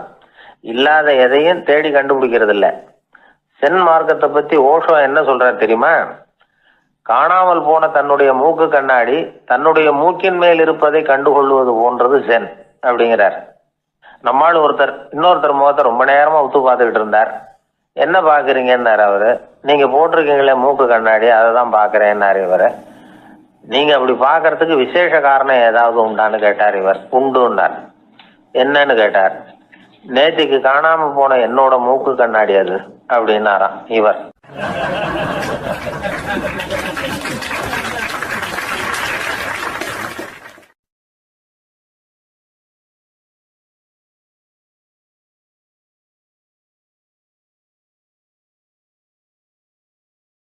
வாயில கொழுப்பு இருந்தாலும் பரவாயில்ல சார், எப்படியாவது ஒரு வழியாக சமாளிச்சுக்கலாம். ஆனால் வயத்தில் மட்டும் கொழுப்பு இருக்கக்கூடாது சார். அப்படி இருந்தால் அதை அலட்சியமாகவும் விட்டுறக்கூடாது சார் அப்படின்னு ஒருத்தர் சொல்லிட்டு வந்தார். அதுக்கப்புறம் தான் அவர்கிட்ட பேசி பல விவரங்களை தெரிஞ்சுக்க முடிஞ்சுது. சில பேர் சொல்லுவாங்க, எனக்கு தொந்தி கிடையாது சார், வேணும்னா என் வயத்தை அழுத்தி பாருங்க, கல் மாதிரி இருக்கும்பாங்க. வயிறு கல் மாதிரி இருந்தால் உள்ள கொழுப்பு இல்லைன்னு நினச்சிடக்கூடாது. வயிற்று தசைக்கு அடியில் உள்ள கொழுப்பு சில வாத்தியங்களில் இருக்குமே நரம்பு, அது மாதிரி டைட்டாக இழுத்துக்கிட்டு இருக்குன்னு அர்த்தம். அதனால் தொட்டு பார்த்தா கல் மாதிரி தான் இருக்கும். இருந்தாலும் தொந்தி தான். வயத்தில் கொழுப்பு அதிகமாக இருக்கிறது சங்கடம் தான். அதனால் கொலஸ்ட்ரால் அளவு அதிகமாகும். இதய நோய்கள், நீரிழிவு, ஹைப்பர் டென்ஷன், ஸ்ட்ரோக்கு இது மாதிரி ரிஸ்க்லாம் அதிகமாகும். ஒருத்தர் ஒல்லியாக இருக்கலாம், உடம்பு எடை அதிகப்படியாக இல்லாமல் இருக்கலாம். அப்படி இருந்தால் கூட அவர் உடம்புல மற்ற பகுதியை விட வயத்தில் கொழுப்பு அதிகமாக இருக்கும். நாம தான் ஒல்லியாக இருக்கிறோமே, நமக்கு ஒன்றும் இல்லை அப்படின்னு நினச்சிடக்கூடாது. சரி, நம்ம வயிறு இருக்க வேண்டிய அளவை விட அதிகமாக இருக்குதா இல்லையா, அதை எப்படி கண்டுபிடிக்கிறது? அதுக்கு சில வழி இருக்குது. முதல்ல நீங்கள் நேராக ஸ்ட்ரைட்டாக நிமிர்ந்து நில்லுங்க. உங்கள் பார்வையை மட்டும் கீழே தாழ்த்தி கால் விரலை கவனிங்க. விரல் உங்களுக்கு தெரியுதா அப்படின்னா உங்கள் வயிறு நார்மலாக இருக்குன்னு அர்த்தம். கால் விரல் உங்கள் கண்ணுக்கு தெரியலையா அப்படின்னா உங்களுக்கு வயிறு பெருசு தான். இன்னொரு வழி இருக்குது. அது என்ன தெரியுமா? ஒரு தரையில் நீட்டாக படுத்துடணும். 1 மீட்டர் நீளம் உள்ள அளவுகோல் ஒன்று எடுத்துதுங்க. கழுத்து எலும்பில் ஒரு பக்கத்தையும் இடுப்பில் ஒரு பக்கத்தையும் வைங்க. பக்கவாட்டில் வைங்க, அதாவது படுக்கவாட்டில். அது நடுப்பகுதி வயத்தில் முட்டி தராசு மாதிரி ஆடுதா அப்படின்னா உங்கள் வயிறு உங்களுக்கு ப்ராப்ளம் தான். அதனால் அதை கண்டுபிடிக்கிறதுக்கு அப்படி ஒரு அளவுகோல் வச்சிருக்கிறாங்க. மருத்துவ அறிவியல் ரீதியாக உங்களுக்கு தொந்தி இருக்குதா இல்லையான்னு கண்டுபிடிக்கிறதுக்கு ஒரு வழி இருக்குது. உங்கள் இடுப்பில் வெயிஸ்ட் அப்படின்னு சொல்கிறோம்ல, இடுப்பில் ஒரு அளவு எடுக்கணும், சுற்றளவு. இடுப்புக்கு கீழே ஹிப்புன்னு சொல்கிறோம்ல, அங்கே ஒரு அளவு எடுக்கணும், அதிகபட்ச சுற்றளவு எடுக்கணும். அந்த அளவை இந்த அளவால் வகுக்கணும். அதாவது உங்கள் வெயிஸ்ட் மெஷர்மெண்ட் இருக்குல்ல, அதை ஹிப்பு மெஷர்மெண்ட்டால் வகுக்கணும். இந்த விகிதம், அதாவது வெயிஸ்ட் ஹிப் ரேஷியோ, ஆண்களுக்கு 0.95க்கு மேலே போகக்கூடாது, பெண்களுக்கு 0.85க்கு மேலே போகக்கூடாது. அப்படி போயிட்டுதுன்னா வயிறு பெருத்துருக்குதுன்னு அர்த்தம். இது டாக்டர்கள் கண்டுபிடிக்கிற ஒரு விதம். சரி, இந்த தொந்தியை குறைக்கிறதுக்கு என்ன பண்ணலாம்? பட்னி கிடக்கலாமா அப்படின்னா அது தேவையில்லை. ஆனால் கலோரி அளவை குறைக்கணும். அது எப்படி? கொழுப்பு ஆகாரத்தை குறைக்கணும். இப்போ கார்போஹைட்ரேட்டு, புரோட்டீன்லாம் இருக்குதுல்ல, அதெல்லாம் ஒரு கிராமுக்கு சுமாராக 4 கலோரி கொடுக்கும்.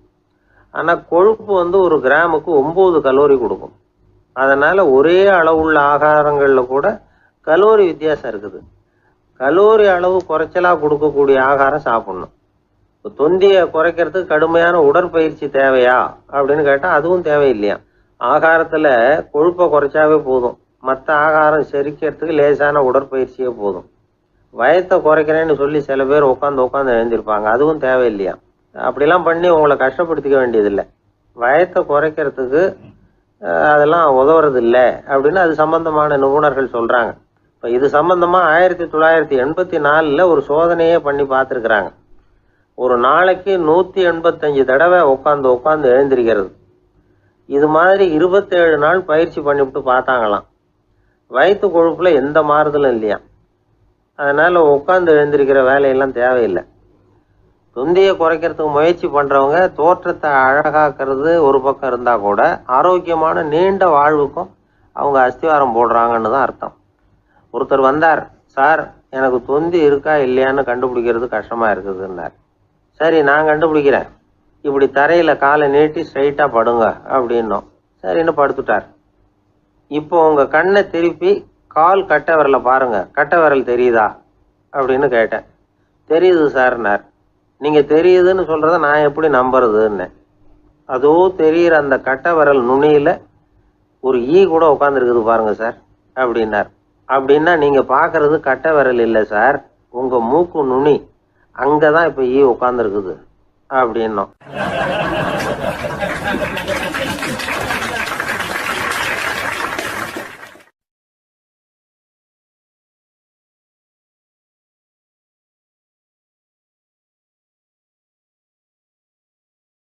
ஒருத்தன் தன்னுடைய நண்பனை வழியில் பார்த்தான். என்னப்பா லெட்டர் போட்டுனே கிடச்சிதா அப்படின்னா. ஓ கிடச்சிதேன்னா அவன். இவன் உடனே ஏன்டா போய் சொல்கிற, நான் உனக்கு லெட்டரே போடலை, சும்மா தான் கேட்டேன், உடனே கிடச்சிட்டுதுங்கிறியே அப்படின்னா. லெட்டர் போட்டேன்னு நீ போய் சொல்கிறப்போ அது கிடைச்சதுன்னு நான் போய் சொல்லக்கூடாதா அப்படின்னு நானா அவன். இப்படிப்பட்டவங்க சில பேர் இருந்தால் கூட இன்னைக்கு கடிதம் மூலமாக தொடர்பு கொள்ளாதவங்க இருக்கவே முடியாது. அந்த அளவுக்கு அது அவசியமான ஒன்றாயிட்டுது. இந்த அஞ்சல் அட்டைகள் எப்படி ஆரம்பமாச்சு தெரியுமா? ஆஸ்திரியா நாட்டில் ஒரு பேராசிரியர் இருந்தார். அவர் பேர் இம்மானுவேல் ஹெர்மன். அவர் ஒரு நாள் ஒரு பத்திரிகையில் கட்டுரை எழுதினாராம். இது நடந்தது 1869. அவர் எழுதின கட்டுரையில் மக்கள் அதிகம் செலவு இல்லாமல் ஒருத்தருக்கு ஒருத்தர் தகவல் பரிமாறிக்கிறது எப்படி அப்படிங்கிறத பற்றி எழுதியிருந்தார். அதுக்கு சில யோசனைகளை அவரே எழுதியிருந்தாராம். எப்படின்னா, அந்த கட்டுரையை எல்லாரும் படித்து பார்த்துருக்குறாங்க. அவர் சொன்ன யோசனைகள் என்னன்னு. அது அரசாங்கத்தின் கவனத்துக்கு அது போச்சான். ஆகா, இது அவர் சொல்கிற யோசனை நல்லா இருக்கும் போல் இருக்கு அப்படின்னு அவங்களே நினச்சிருக்கிறாங்க. அவ்வளவுதான். உடனே அந்த யோசனையை நடைமுறைக்கு கொண்டுகிட்டு வந்தாங்களாம். பேராசிரியர் இம்மானுவேல் ஹெர்மனின் யோசனைப்படி அச்சடித்த அரசு முத்திரையோட அரசாங்கம் அஞ்சல் அட்டைகளை வெளியிட ஆரம்பிச்சுதான். 1869 அக்டோபர் 7ஆம் தேதி இது நடந்திருக்கு. உலகின் முதல் அஞ்சல் அட்டை வெளிவந்த நாள் அது. அப்போதான் அதுக்கு பேர் என்ன தெரியுமா? அதாவது கரஸ்பாண்டிங் கார்டு அப்படின்னு பேராது. அதுக்கப்புறம் என்ன ஆச்சுன்னா, உடனடியாக அமெரிக்காவிலேயே இது மாதிரியான கார்டுகளை வெளியிட ஆரம்பிச்சிட்டாங்க.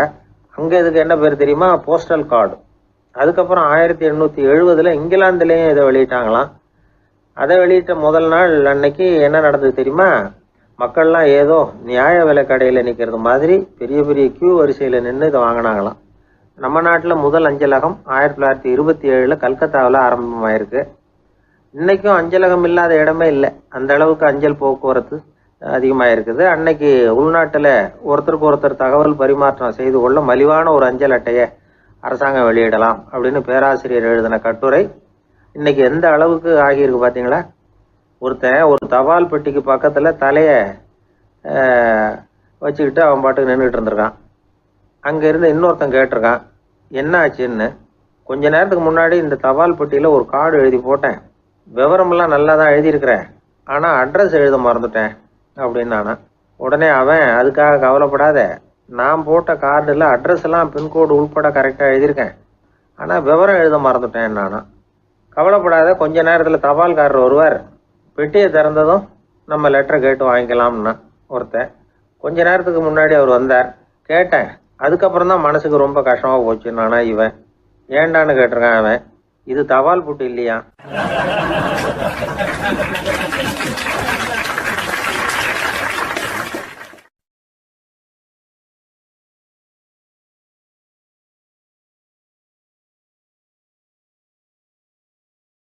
மனிதர்களில் சில பேர் ரொம்ப வித்தியாசமாக நடந்துக்குவாங்க. மற்றவங்களுக்கு அது ரொம்ப ஆச்சரியமாக கூட இருக்கும். அந்த ஆள் ஒரு மாதிரி, பார்த்து நடந்துக்கோ அப்படின்னு கூட சொல்கிறது உண்டு. இவங்களை பார்த்து நாம் பித்து குளியும்போம். உளவியல் இவங்களை எக்ஸென்ட்ரிக்ஸ் அப்படின்னு சொல்லுது. இவங்களை மனநோயாளிகள்னு தவறாக புரிஞ்சிக்க கூடாது. அவங்க வேற, இவங்க வேற.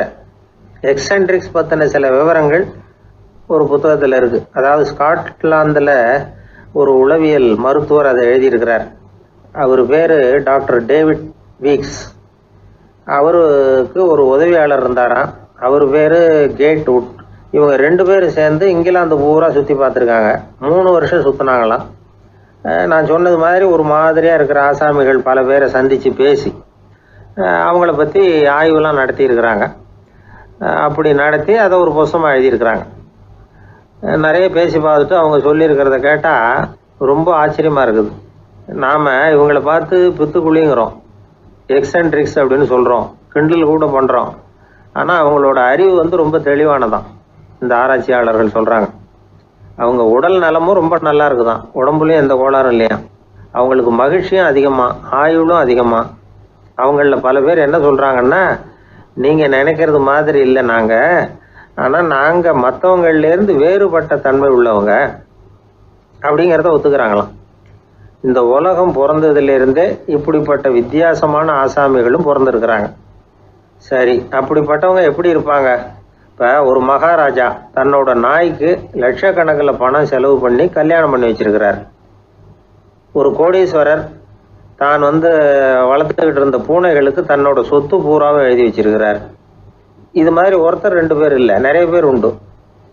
சில பேர் எப்படி தெரியுமா, அவங்களுக்கு வசதியில் எந்த குறையும் இருக்காது. வீடு, காரு, பணம் எல்லாம் தாராளமாக இருக்கும். அப்படி இருந்தாலும் அவங்கக்கிட்ட ஒரு பழக்கம் இருக்கும்.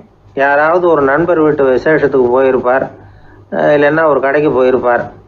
அவங்க ரொம்பவும் மரியாதையாக வரவேற்று எல்லாம் பண்ணிகிட்டு இருப்பாங்க. ஆனால் இவர் அவங்களுக்கு தெரியாமல் ஏதாவது ஒரு பொருளை திருடி பாக்கெட்டில் போட்டுட்டு வந்துடுவார். அப்படி வந்தால் தான் இவருக்கு திருப்தி. பல பேர் அவங்க வளர்த்த பிராணிகளுக்கு பளிங்கு கல்லால் சமாதி கட்டி வச்சிருக்கிறாங்க. இப்படிலாம் பண்ணுறாங்க. பல பேர் அவங்களுக்கு பிடித்தமான ஒருத்தர் எப்படியோ அதே மாதிரி தலைமுடி, தாடி வச்சுக்கிறது, உடை உடுத்திக்கிறது, மலை குகையில் போய் குடியிருக்கிறது, இப்படி எவ்வளவோ வினோதமான நடவடிக்கைகள். இவங்களையெல்லாம் ஆய்வு பண்ணின டாக்டர் வீக்ஸ் என்ன சொல்கிறாரு தெரியுமா? பொதுவாக இவங்க உயர்ந்த புத்திசாலிகளாக இருக்கிறாங்க. ஒருமைப்பட்ட மனம், கருமையுமே கண்ணான பண்பு, தனிமையை நாடுற மனப்பான்மை எல்லாம் இவங்களுக்கு உண்டு. அவங்களில் பல பேர் அவங்க பெற்றோருக்கு முதல் குழந்தை அல்லது ஒரே குழந்தை, இப்படி தான் இருக்கிறாங்க.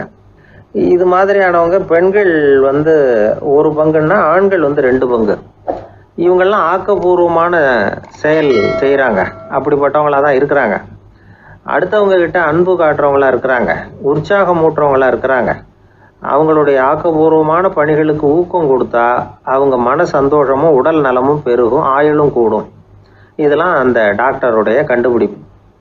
பித்துக்குழித்தனத்துக்கும் மனநோய்க்கும் வித்தியாசம் உண்டுங்கிறத சொல்கிறது தான் இந்த தகவல். அதனால் 2ம் ஒன்றுன்னு நினச்சிடக்கூடாது. ஒரு நண்பன் ஒருத்தனை பற்றி சொல்கிறோம். அவன் எந்த வகைன்னு நீங்களே முடிவு பண்ணுங்களேன். அவன் ஒரு கல்யாண வீட்டுக்கு போய் சாப்பிட்டுட்டு வெளியில் வந்தோம்.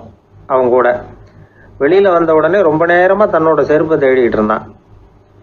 என்னப்பா இன்னுமா உன் செருப்பு கிடைக்கல அப்படின்னு கேட்டோம். இல்லை என்னது முன்னாடியே கிடைச்சுட்டுது, அதை விட நல்லதாக ஏதாவது கிடைக்குமான்னு பார்க்குறேன் அப்படின்னா அவன்.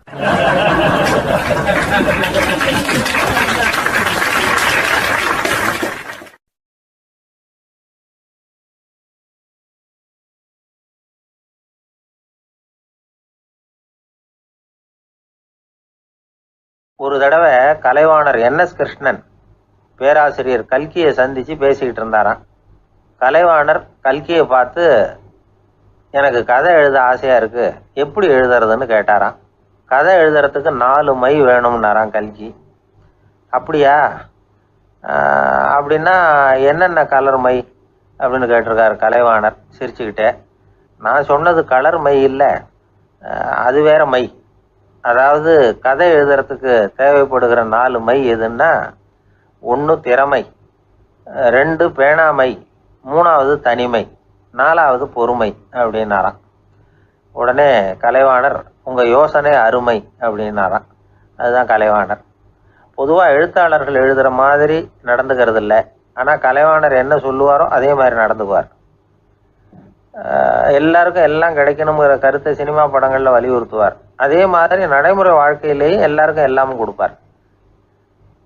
பணம், பதவி, புகழ் இப்படி எதுவுமே இல்லாத ஒரு சாதாரண மனுஷனாக இருந்தால் கூட இவர் மனுஷனுக்கு கொடுக்குற மரியாதையில் கொஞ்சமும் குறைச்சல் இருக்காது. இந்த குணம் சாதாரணமாக எல்லாருக்கும் இருக்கிறது இல்லை. அவர் சினிமா தியேட்டருக்கு போய் சினிமா பார்க்குறது வழக்கம். அவர் வந்திருக்கிறாருங்கிறது தெரிஞ்சால் போதும், வெளியில் பிச்சைக்காரங்க கூடிடுவாங்க. இது அவருக்கு தெரியும். வெளியில் நம்மளை நம்பி ஒரு கூட்டம் காத்துக்கிட்டு இருக்குமேன்னு நினைப்பார். உடனே ஒரு 100 ரூபா நோட்டை கொடுத்து சில்லறையாக மாற்றிட்டு வர சொல்லுவார். படம் முடிஞ்சு வெளியில் வர்றப்போ சில்லறையோடு வருவார். எல்லாருக்கிட்டையும் கொடுத்துருவார். ஏன்னா எல்லாரும் தேடிட்டு வருவாங்க அவரை. என்ன எல்லாரும் சௌக்கியமாக இருக்கிறீங்களா அப்படின்னு பிரியமாக விசாரிப்பார். ஏதோ ரொம்ப நெருங்கின சொந்தக்காரங்களை விசாரிக்கிறது மாதிரி விசாரிப்பார். தன்கிட்ட இருக்கிற சில்லறையை எல்லாருக்கும் சமமாக பிரித்து கொடுத்துட்டு தான் அங்கேருந்து புறப்படுவார். ஒரு நாள் அது மாதிரி புறப்படுற சமயத்தில் ஒரு சின்ன பையனுக்கு சில்லறை எதுவும் கிடைக்கல கொடுக்கறதுக்கு. இது கலைவாணருக்கு தெரியாது. காரில் ஏறி புறப்பட்டு போயிட்டார். அந்த பையன் காரை பிடிச்சிக்கிட்டு பின்னாடியே ஓடியாந்துருக்கிறான். ஐயா, நீங்களே இல்லைன்னு சொன்னால் நான் என்ன பண்ணுறது, இன்னைக்கு பட்னி தான், அம்மாவுக்கு வேற உடம்பு சரியில்லை அப்படின்னு கத்திக்கிட்டே ஓடியாந்தானா. கலைவாணர் கவனிச்சுட்டார். உடனே காரை நிறுத்த சொன்னார். இறங்கினார். அந்த சின்ன பையனை கட்டி பிடிச்சிக்கிட்டு, என்னை மன்னிச்சுக்கப்பா, நான் கவனிக்காமல் வந்துட்டேன் அப்படின்னு சொல்லி அழ ஆரம்பிச்சிட்டாராம். இன்னொரு தடவை இதே மாதிரி ஒரு தியேட்டர்லேருந்து வெளியில் வந்திருக்கிறார். ஒரு ஆள் அவர்கிட்ட வந்து நின்றுருக்கார். அவர் கொடுக்கறதுக்கு இவர்கிட்ட பணம் இல்லை. பணம் இல்லையாப்பா அப்படின்னாராம். உங்ககிட்டயே இல்லையா அப்படின்னாராம் அவர். கலைவாணருக்கு மனசு ரொம்ப சங்கடமாக போச்சு. உடனே புறப்பட்டு வீட்டுக்கு போனார். அங்கே இங்கே தேடி பார்த்து அங்கே இருந்த கொஞ்சம் நெஞ்ச சில்லறையை எடுத்தார். காரு டிரைவரை கூப்பிட்டார். தியேட்டர் வாசலில் நின்றுக்கிட்டு இருந்த ஆசாமியோட அங்க அடையாளங்களை சொன்னார். காரை எடுத்துகிட்டு போய் அந்த ஆளை கண்டுபிடிச்சி இந்த காசை கொடுத்துட்டு வா அப்படின்னு அனுப்பி வச்சாராம். பிச்சை போடுறதுக்காக காரை அனுப்புனதாக வேற யாரை பற்றியாவது நீங்கள் கேள்விப்பட்டிருக்கிறீங்களா? அவர் ஒரு வித்தியாசமான மனிதர், வித்தியாசமான கலைஞர். கலைவாணரோட சகோதரர் கல்யாணம் நடந்தது. அதில் தியாகராஜ பாகவதர் கச்சேரி முடிஞ்ச உடனே அதில் சம்பந்தப்பட்ட கலைஞர்களுக்கெல்லாம் கலைவாணர் பரிசுகள் கொடுக்குறார். அந்த கச்சேரியில் கடம் வாசித்தவருக்கு மட்டும் மற்ற எல்லாருக்கும் கொடுத்ததை விட பெருசாக ஒரு வெள்ளி கோப்பையை பரிசாக கொடுத்தாராம். மற்றவங்களுக்கெல்லாம் சின்னதாக கொடுத்துட்டு கட வித்துவானுக்கு மட்டும் பெருசாக பரிசு கொடுக்குறீங்களே ஏன்னு கேட்டிருக்கிறாங்க. அதுக்கு கலைவாணர் விளக்கம் கொடுத்தாராம். இப்பெல்லாம் ரயிலில் கூட்டம் அதிகங்கிறது உங்களுக்கு எல்லாருக்கும் தெரியும். இந்த வித்வான் இவ்வளவு பெரிய மண்பானையை ரயிலில் ரொம்ப பத்திரமா உடையாம ரொம்ப தூரத்திலேருந்து கொண்டு வந்துருக்கிறாரே, அது என்ன சாமானியமான காரியமா? அவரோட அந்த சாமர்த்தியத்தை பாராட்டுறதுக்காக தான் அவருக்கு இவ்வளவு பெரிய பரிசு அப்படின்னாராம்.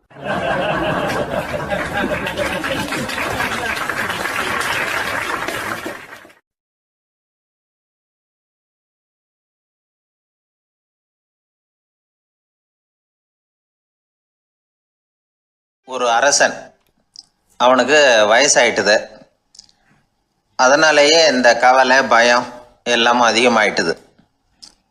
மரண பயம், ராத்திரியில் சரியாக தூங்க முடியல, இப்படி ஆயிட்டுது நிலைமை. அந்த அரசன் ஏற்கனவே எப்படின்னா போர்க்களங்களில் எத்தனையோ பேரை ஓட ஓட விரட்டியிருக்கிறான். இருந்தாலும் இப்போ அந்த துணிச்சல்லாம் எங்கேயோ போயிட்டுது. பேசாமல் படுத்துருக்கிறான். அப்படியே படுத்தாலும் தான் தூக்கம் வர மாட்டேங்குது. என்ன பண்ணலாம்னு யோசித்தான் இந்த மன்னன். உடனே எல்லா அமைச்சர்களையும் கூப்பிட்டான். எனக்கு நிம்மதி இல்லை, எதை நினச்சாலும் பயமாக இருக்கு, எனக்கு ஒரு ஆலோசனை சொல்லுங்க அப்படின்னா. என்ன ஆலோசனை வேணும் அப்படின்னு சொல்லி கேட்டாங்க. எனக்கு ஒரு நெருக்கடியான சந்தர்ப்பம் ஏற்பட்டு போச்சுன்னு வச்சுக்கோங்க. அந்த நேரத்தில் நீங்கள் யாருமே என் பக்கத்தில் இல்லை ஆலோசனை சொல்கிறதுக்கு அப்படின்னா, அந்த சமயத்தில் எனக்கு உபயோகப்படுற மாதிரி ஒரு வாசகம், பொன்மொழி ஏதாவது சொல்லுங்கள். அதை நான் என்னுடைய வைர மோதிரத்துக்கு அடியில் பதிச்சு வச்சுக்கிறேன் அப்படின்னார். தேவைப்படுறப்போ உதவும் அப்படிங்கிறதுனால. அவர் போட்டிருந்த மோதிரமும் அதுக்கு தகுந்த மாதிரியே திறந்து மூடுறது மாதிரி அமைஞ்சிருந்தது. ஏதாவது வாசகம் எழுதுனா உள்ற வச்சுக்கலாம், அதுக்கான வசதி அதில் இருந்தது. அமைச்சர்கள்லாம் யோசனை பண்ணாங்க. இது மாதிரி ராஜா கேட்குறாரே, என்ன வாசகம், அதாவது பொன்மொழி சொல்லலாம் அப்படின்னு எல்லாரும் யோசனை பண்ணாங்க. ஒருத்தருக்குமே சரியாக தோணலை, ஒரே குழப்பமாக இருந்தது. ஏன்னா நெருக்கடியான சமயத்தில் உபயோகப்படுறது மாதிரி ஒரு பொன்மொழி வேணும்னு சொல்லியிருக்கிறார். அப்படி இப்படி யோசித்து பார்த்தா ஒன்றுமே தோணலை. எல்லாரும் குழம்பிக்கிட்டு இருந்த நேரத்தில் ஒரு பெரியவர் அந்த பக்கமாக வந்தார். அவர் சொன்னார், நான் வேணும்னா அதுக்கு பொருத்தமாக ஒரு வாக்கியம் சொல்கிறேன், ஆனால் ஒரு நிபந்தனை. அதை யாரும் ரொம்ப ஆர்வம் காரணமாக அவசரப்பட்டு படிச்சிடக்கூடாது. அதை ரகசியமாக அந்த மோதிரத்துக்குள்ளே எழுதி வச்சுக்கணும். எப்போவாவது இக்கட்டில் மாட்டிக்கிற சமயத்தில் மட்டும் வேறு வழியே இல்லை அப்படிங்கிற நிலைமையில் மட்டும்தான் அதை திறந்து பார்க்கணும். அப்படி நீங்கள் இருக்கிறதா இருந்தால் நான் அதை சொல்கிறேன் அப்படின்னார் அந்த பெரியவர். சரின்னு ஒத்துக்கிட்டாங்க எல்லாரும். அதே மாதிரி அவர் ஒரு வாக்கியத்தை சொன்னார்.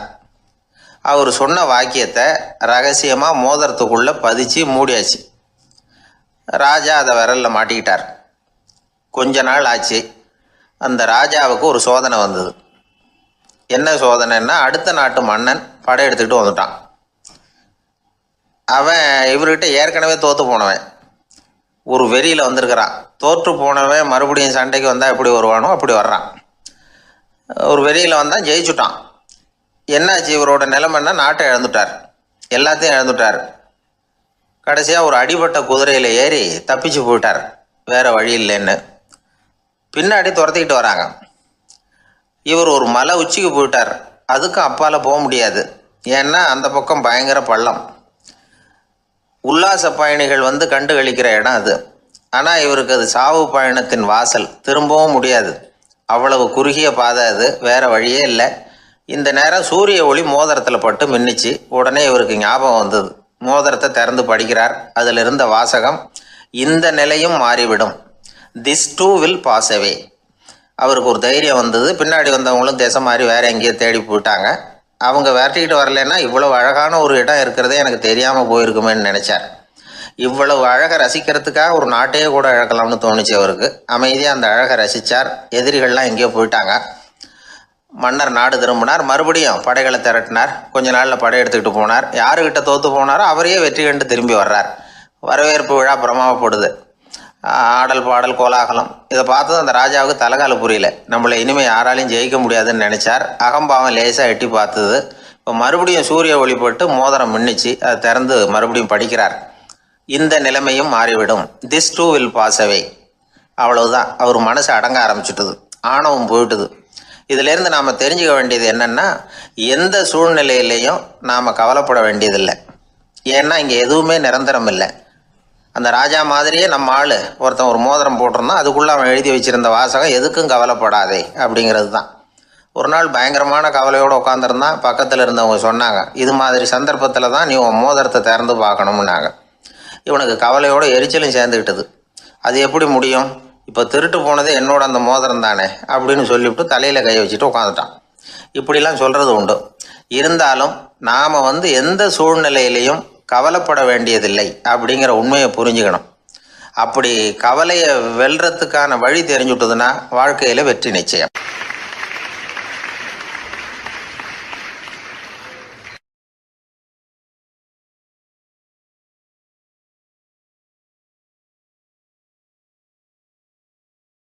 அறிவில் சிறந்தவர்கள் ஆண்களா பெண்களா? என்னுடைய நண்பர் ஒருத்தரை பார்த்து நான் கேட்ட கேள்வி இது. அவர் மெதுவாக தன்னுடைய தலையை சொரிஞ்சுக்கிட்டே சொன்ன பதில், அதில் என்ன சார் சந்தேகம், அவங்க தான் அப்படின்னார். அனுபவ அடிப்படையில் அவர் இப்படி சொல்கிறார். அறிவியல் அடிப்படையில் பார்க்குறவங்களும் இப்படி தான் சொல்கிறாங்க. இயற்கையின் நோக்கம் இனப்பெருக்கம், இதில் பெண்களின் பங்கு அதிகம். அதனால் இயற்கையே பெண்களுக்கு பல சலுகைகளை கொடுத்துருக்குது, சக்தியை கொடுத்துருக்குது. இப்போ வெளிநாடுகளில் இதை பற்றியெல்லாம் நிறைய ஆராய்ச்சி பண்ணி பார்த்துருக்குறாங்க. புள்ளி விவரங்கள்லாம் வெளியிட்டிருக்கிறாங்க. ஆண் குழந்தைகளை விட பெண் குழந்தைகள் முன்னாடியே பேச ஆரம்பிச்சுடுறாங்களாம். அது மட்டும் இல்லை, அதிக எண்ணிக்கையில் வார்த்தைகளை கற்றுக்கிறாங்களாம். அப்புறம் பலவிதமான வாக்கிய அமைப்புகளை அமைச்சு பேசுகிறதுலையும் பெண் குழந்தைகள் முன்னாடியே ஆரம்பிச்சுடுறாங்களாம். இதெல்லாம் சீக்கிரமாக செய்கிறது பெண் குழந்தைகள் தான். சம வயது உள்ள ஆண் குழந்தைகள் பெண் குழந்தைகள் இவங்களை வச்சு சோதனைகள் பண்ணி பார்த்துருக்குறாங்க. அதாவது ஒரே வயசுள்ள ஆண் குழந்தை பெண் குழந்தை இதெல்லாம் வச்சு அவங்கக்கிட்ட ஒரே கேள்வியை பல விதமாக கேட்குறது, ஒரே செய்தியை வேறு வேறு கோணங்கள்லேருந்து விளக்குறது, தவறு இல்லாமல் பேசுறது, வேகமாக படிக்கிறது, எழுதுறது, புரிஞ்சுக்கிறது, இப்படி இதை பற்றிலாம் எத்தனையோ சோதனைகள்லாம் செஞ்சு பார்த்துருக்குறாங்க. அப்படி பார்த்ததில் என்ன தெரிஞ்சதுன்னா, அதில் எல்லாம் ஆண் குழந்தைகளை விட பெண் குழந்தைகள் 1.5 மடங்கு அதிக திறமை உள்ளவங்களாக இருக்கிறாங்களாம். இன்னொரு மொழியை கற்றுக்கிறது, பேசுறது, எழுதுறது, இது கூட பெண்களுக்கு சுலபமாக வருதான். 2 மொழிகளை மாற்றி மாற்றி பேசுறது, மொழிபெயர்க்கிறது, இப்படிலாம் கூட சோதனை பண்ணி பார்த்துருக்குறாங்க. இதுலேயும் பெண்களுக்கு தான் அதிக திறன். சரி, இதை விடுங்க. புள்ளி வச்சு கோலம் போடுறது, அதில் இருந்து இந்த கை கடிகாரங்களில், கம்ப்யூட்டர்களில் நுண்ணிய பாகங்களை பொருத்துறது, இது வரைக்கும் பெண்கள் தான் திறமையாக செயல்படுறாங்க அப்படிங்கிறது அந்த சோதனை முடிவு. இந்த நுட்பம், துல்லியம், விரைவு, சிறு கை இயக்கங்களோடு செய்ய வேண்டிய மென்மையான பணிகள், இதுக்கெல்லாம் தேவை கவன குவியம், பொறுமை. இதெல்லாம் பெண்கள்கிட்ட தான் இருக்குதான். அமெரிக்காவில் இன்னொரு சோதனை கூட செஞ்சு பார்த்துருக்குறாங்க. பெண்களின் மூக்கு, மோப்ப உணர்வு, இதெல்லாம் எப்படின்னு பார்த்துருக்குறாங்க. பெண்கள் அதிக எண்ணிக்கையில் வாசனைகளை பிரித்து கண்டுபிடிச்சி விடுறாங்களாம். ஆண்களால் அந்த அளவுக்கு முடியலையாம். சரி, காது எப்படின்னா செவிப்புலன் உணர்வும் பெண்களுக்கு தான் அதிகமாக. ஒரு கும்பல், அதில் பலவிதமான சத்தம், அதுக்கு இடையில் இந்த குரலோட தொனி, ஏற்ற இறக்கம், இதை வச்சே பேசுகிற ஆளை கண்டுபிடிச்சிடுறாங்களாம். ஒரு கூட்டத்தில் தன்னுடைய வீட்டுக்காரர் எங்கே இருக்கார், பிள்ளைகள் எங்கே இருக்காங்க அப்படிங்கிறதெல்லாம் பெண்கள் சீக்கிரமாக கண்டுபிடிச்சி விடுறாங்களாம். இன்னொரு விஷயம், ஒரு பொருளை பார்த்த உடனே அது என்னென்னு அடையாளம் கண்டுக்கிறது, அதை மனசில் பதிய வச்சுக்கிறது, அப்புறமா இன்னொரு சந்தர்ப்பத்தில் அது எங்கே இருந்தது அப்படின்னு சரியாக ஞாபகப்படுத்திக்கிறது, இது மாதிரி சோதனைகள்லாம் கூட பெண்கள் தான் முன்னணியில் இருக்கிறாங்க. ஒரு சராசரி சூழ்நிலையில் ஆண்களை விட அதிகமான எண்ணிக்கையில் புன்னகை புரியறது, சிரிக்கிறது பெண்கள் தானா. அதிகமாக தோழமை உணர்வோடு பேசுறது அவங்க தானா. 2 பெண்கள் பேசிகிட்டு இருக்கிறதையும் பாருங்கள், அதே மாதிரி 2 ஆண்கள் பேசிகிட்டு இருக்கிறதையும் பாருங்கள். ஆண்கள் ஒரு அடி தள்ளியே நின்று பேசிகிட்டு இருப்பாங்க. மருத்துவர்களை எடுத்துக்கொள்ளுங்கள், அதாவது சிரிச்ச முகத்தோட நோயாளிகள்கிட்ட பரிவோடு பேசுறதுல பெண் டாக்டர்கள் தான் அதிகம். இதுவரை சொல்லப்பட்டது எல்லாமே அறிவியல் பூர்வமான செய்திகள். அதனால் இளம் பெண்கள் வாழ்க்கையில் சோர்வடைய தேவையில்லை. இயற்கையே நமக்கு சாதகமாக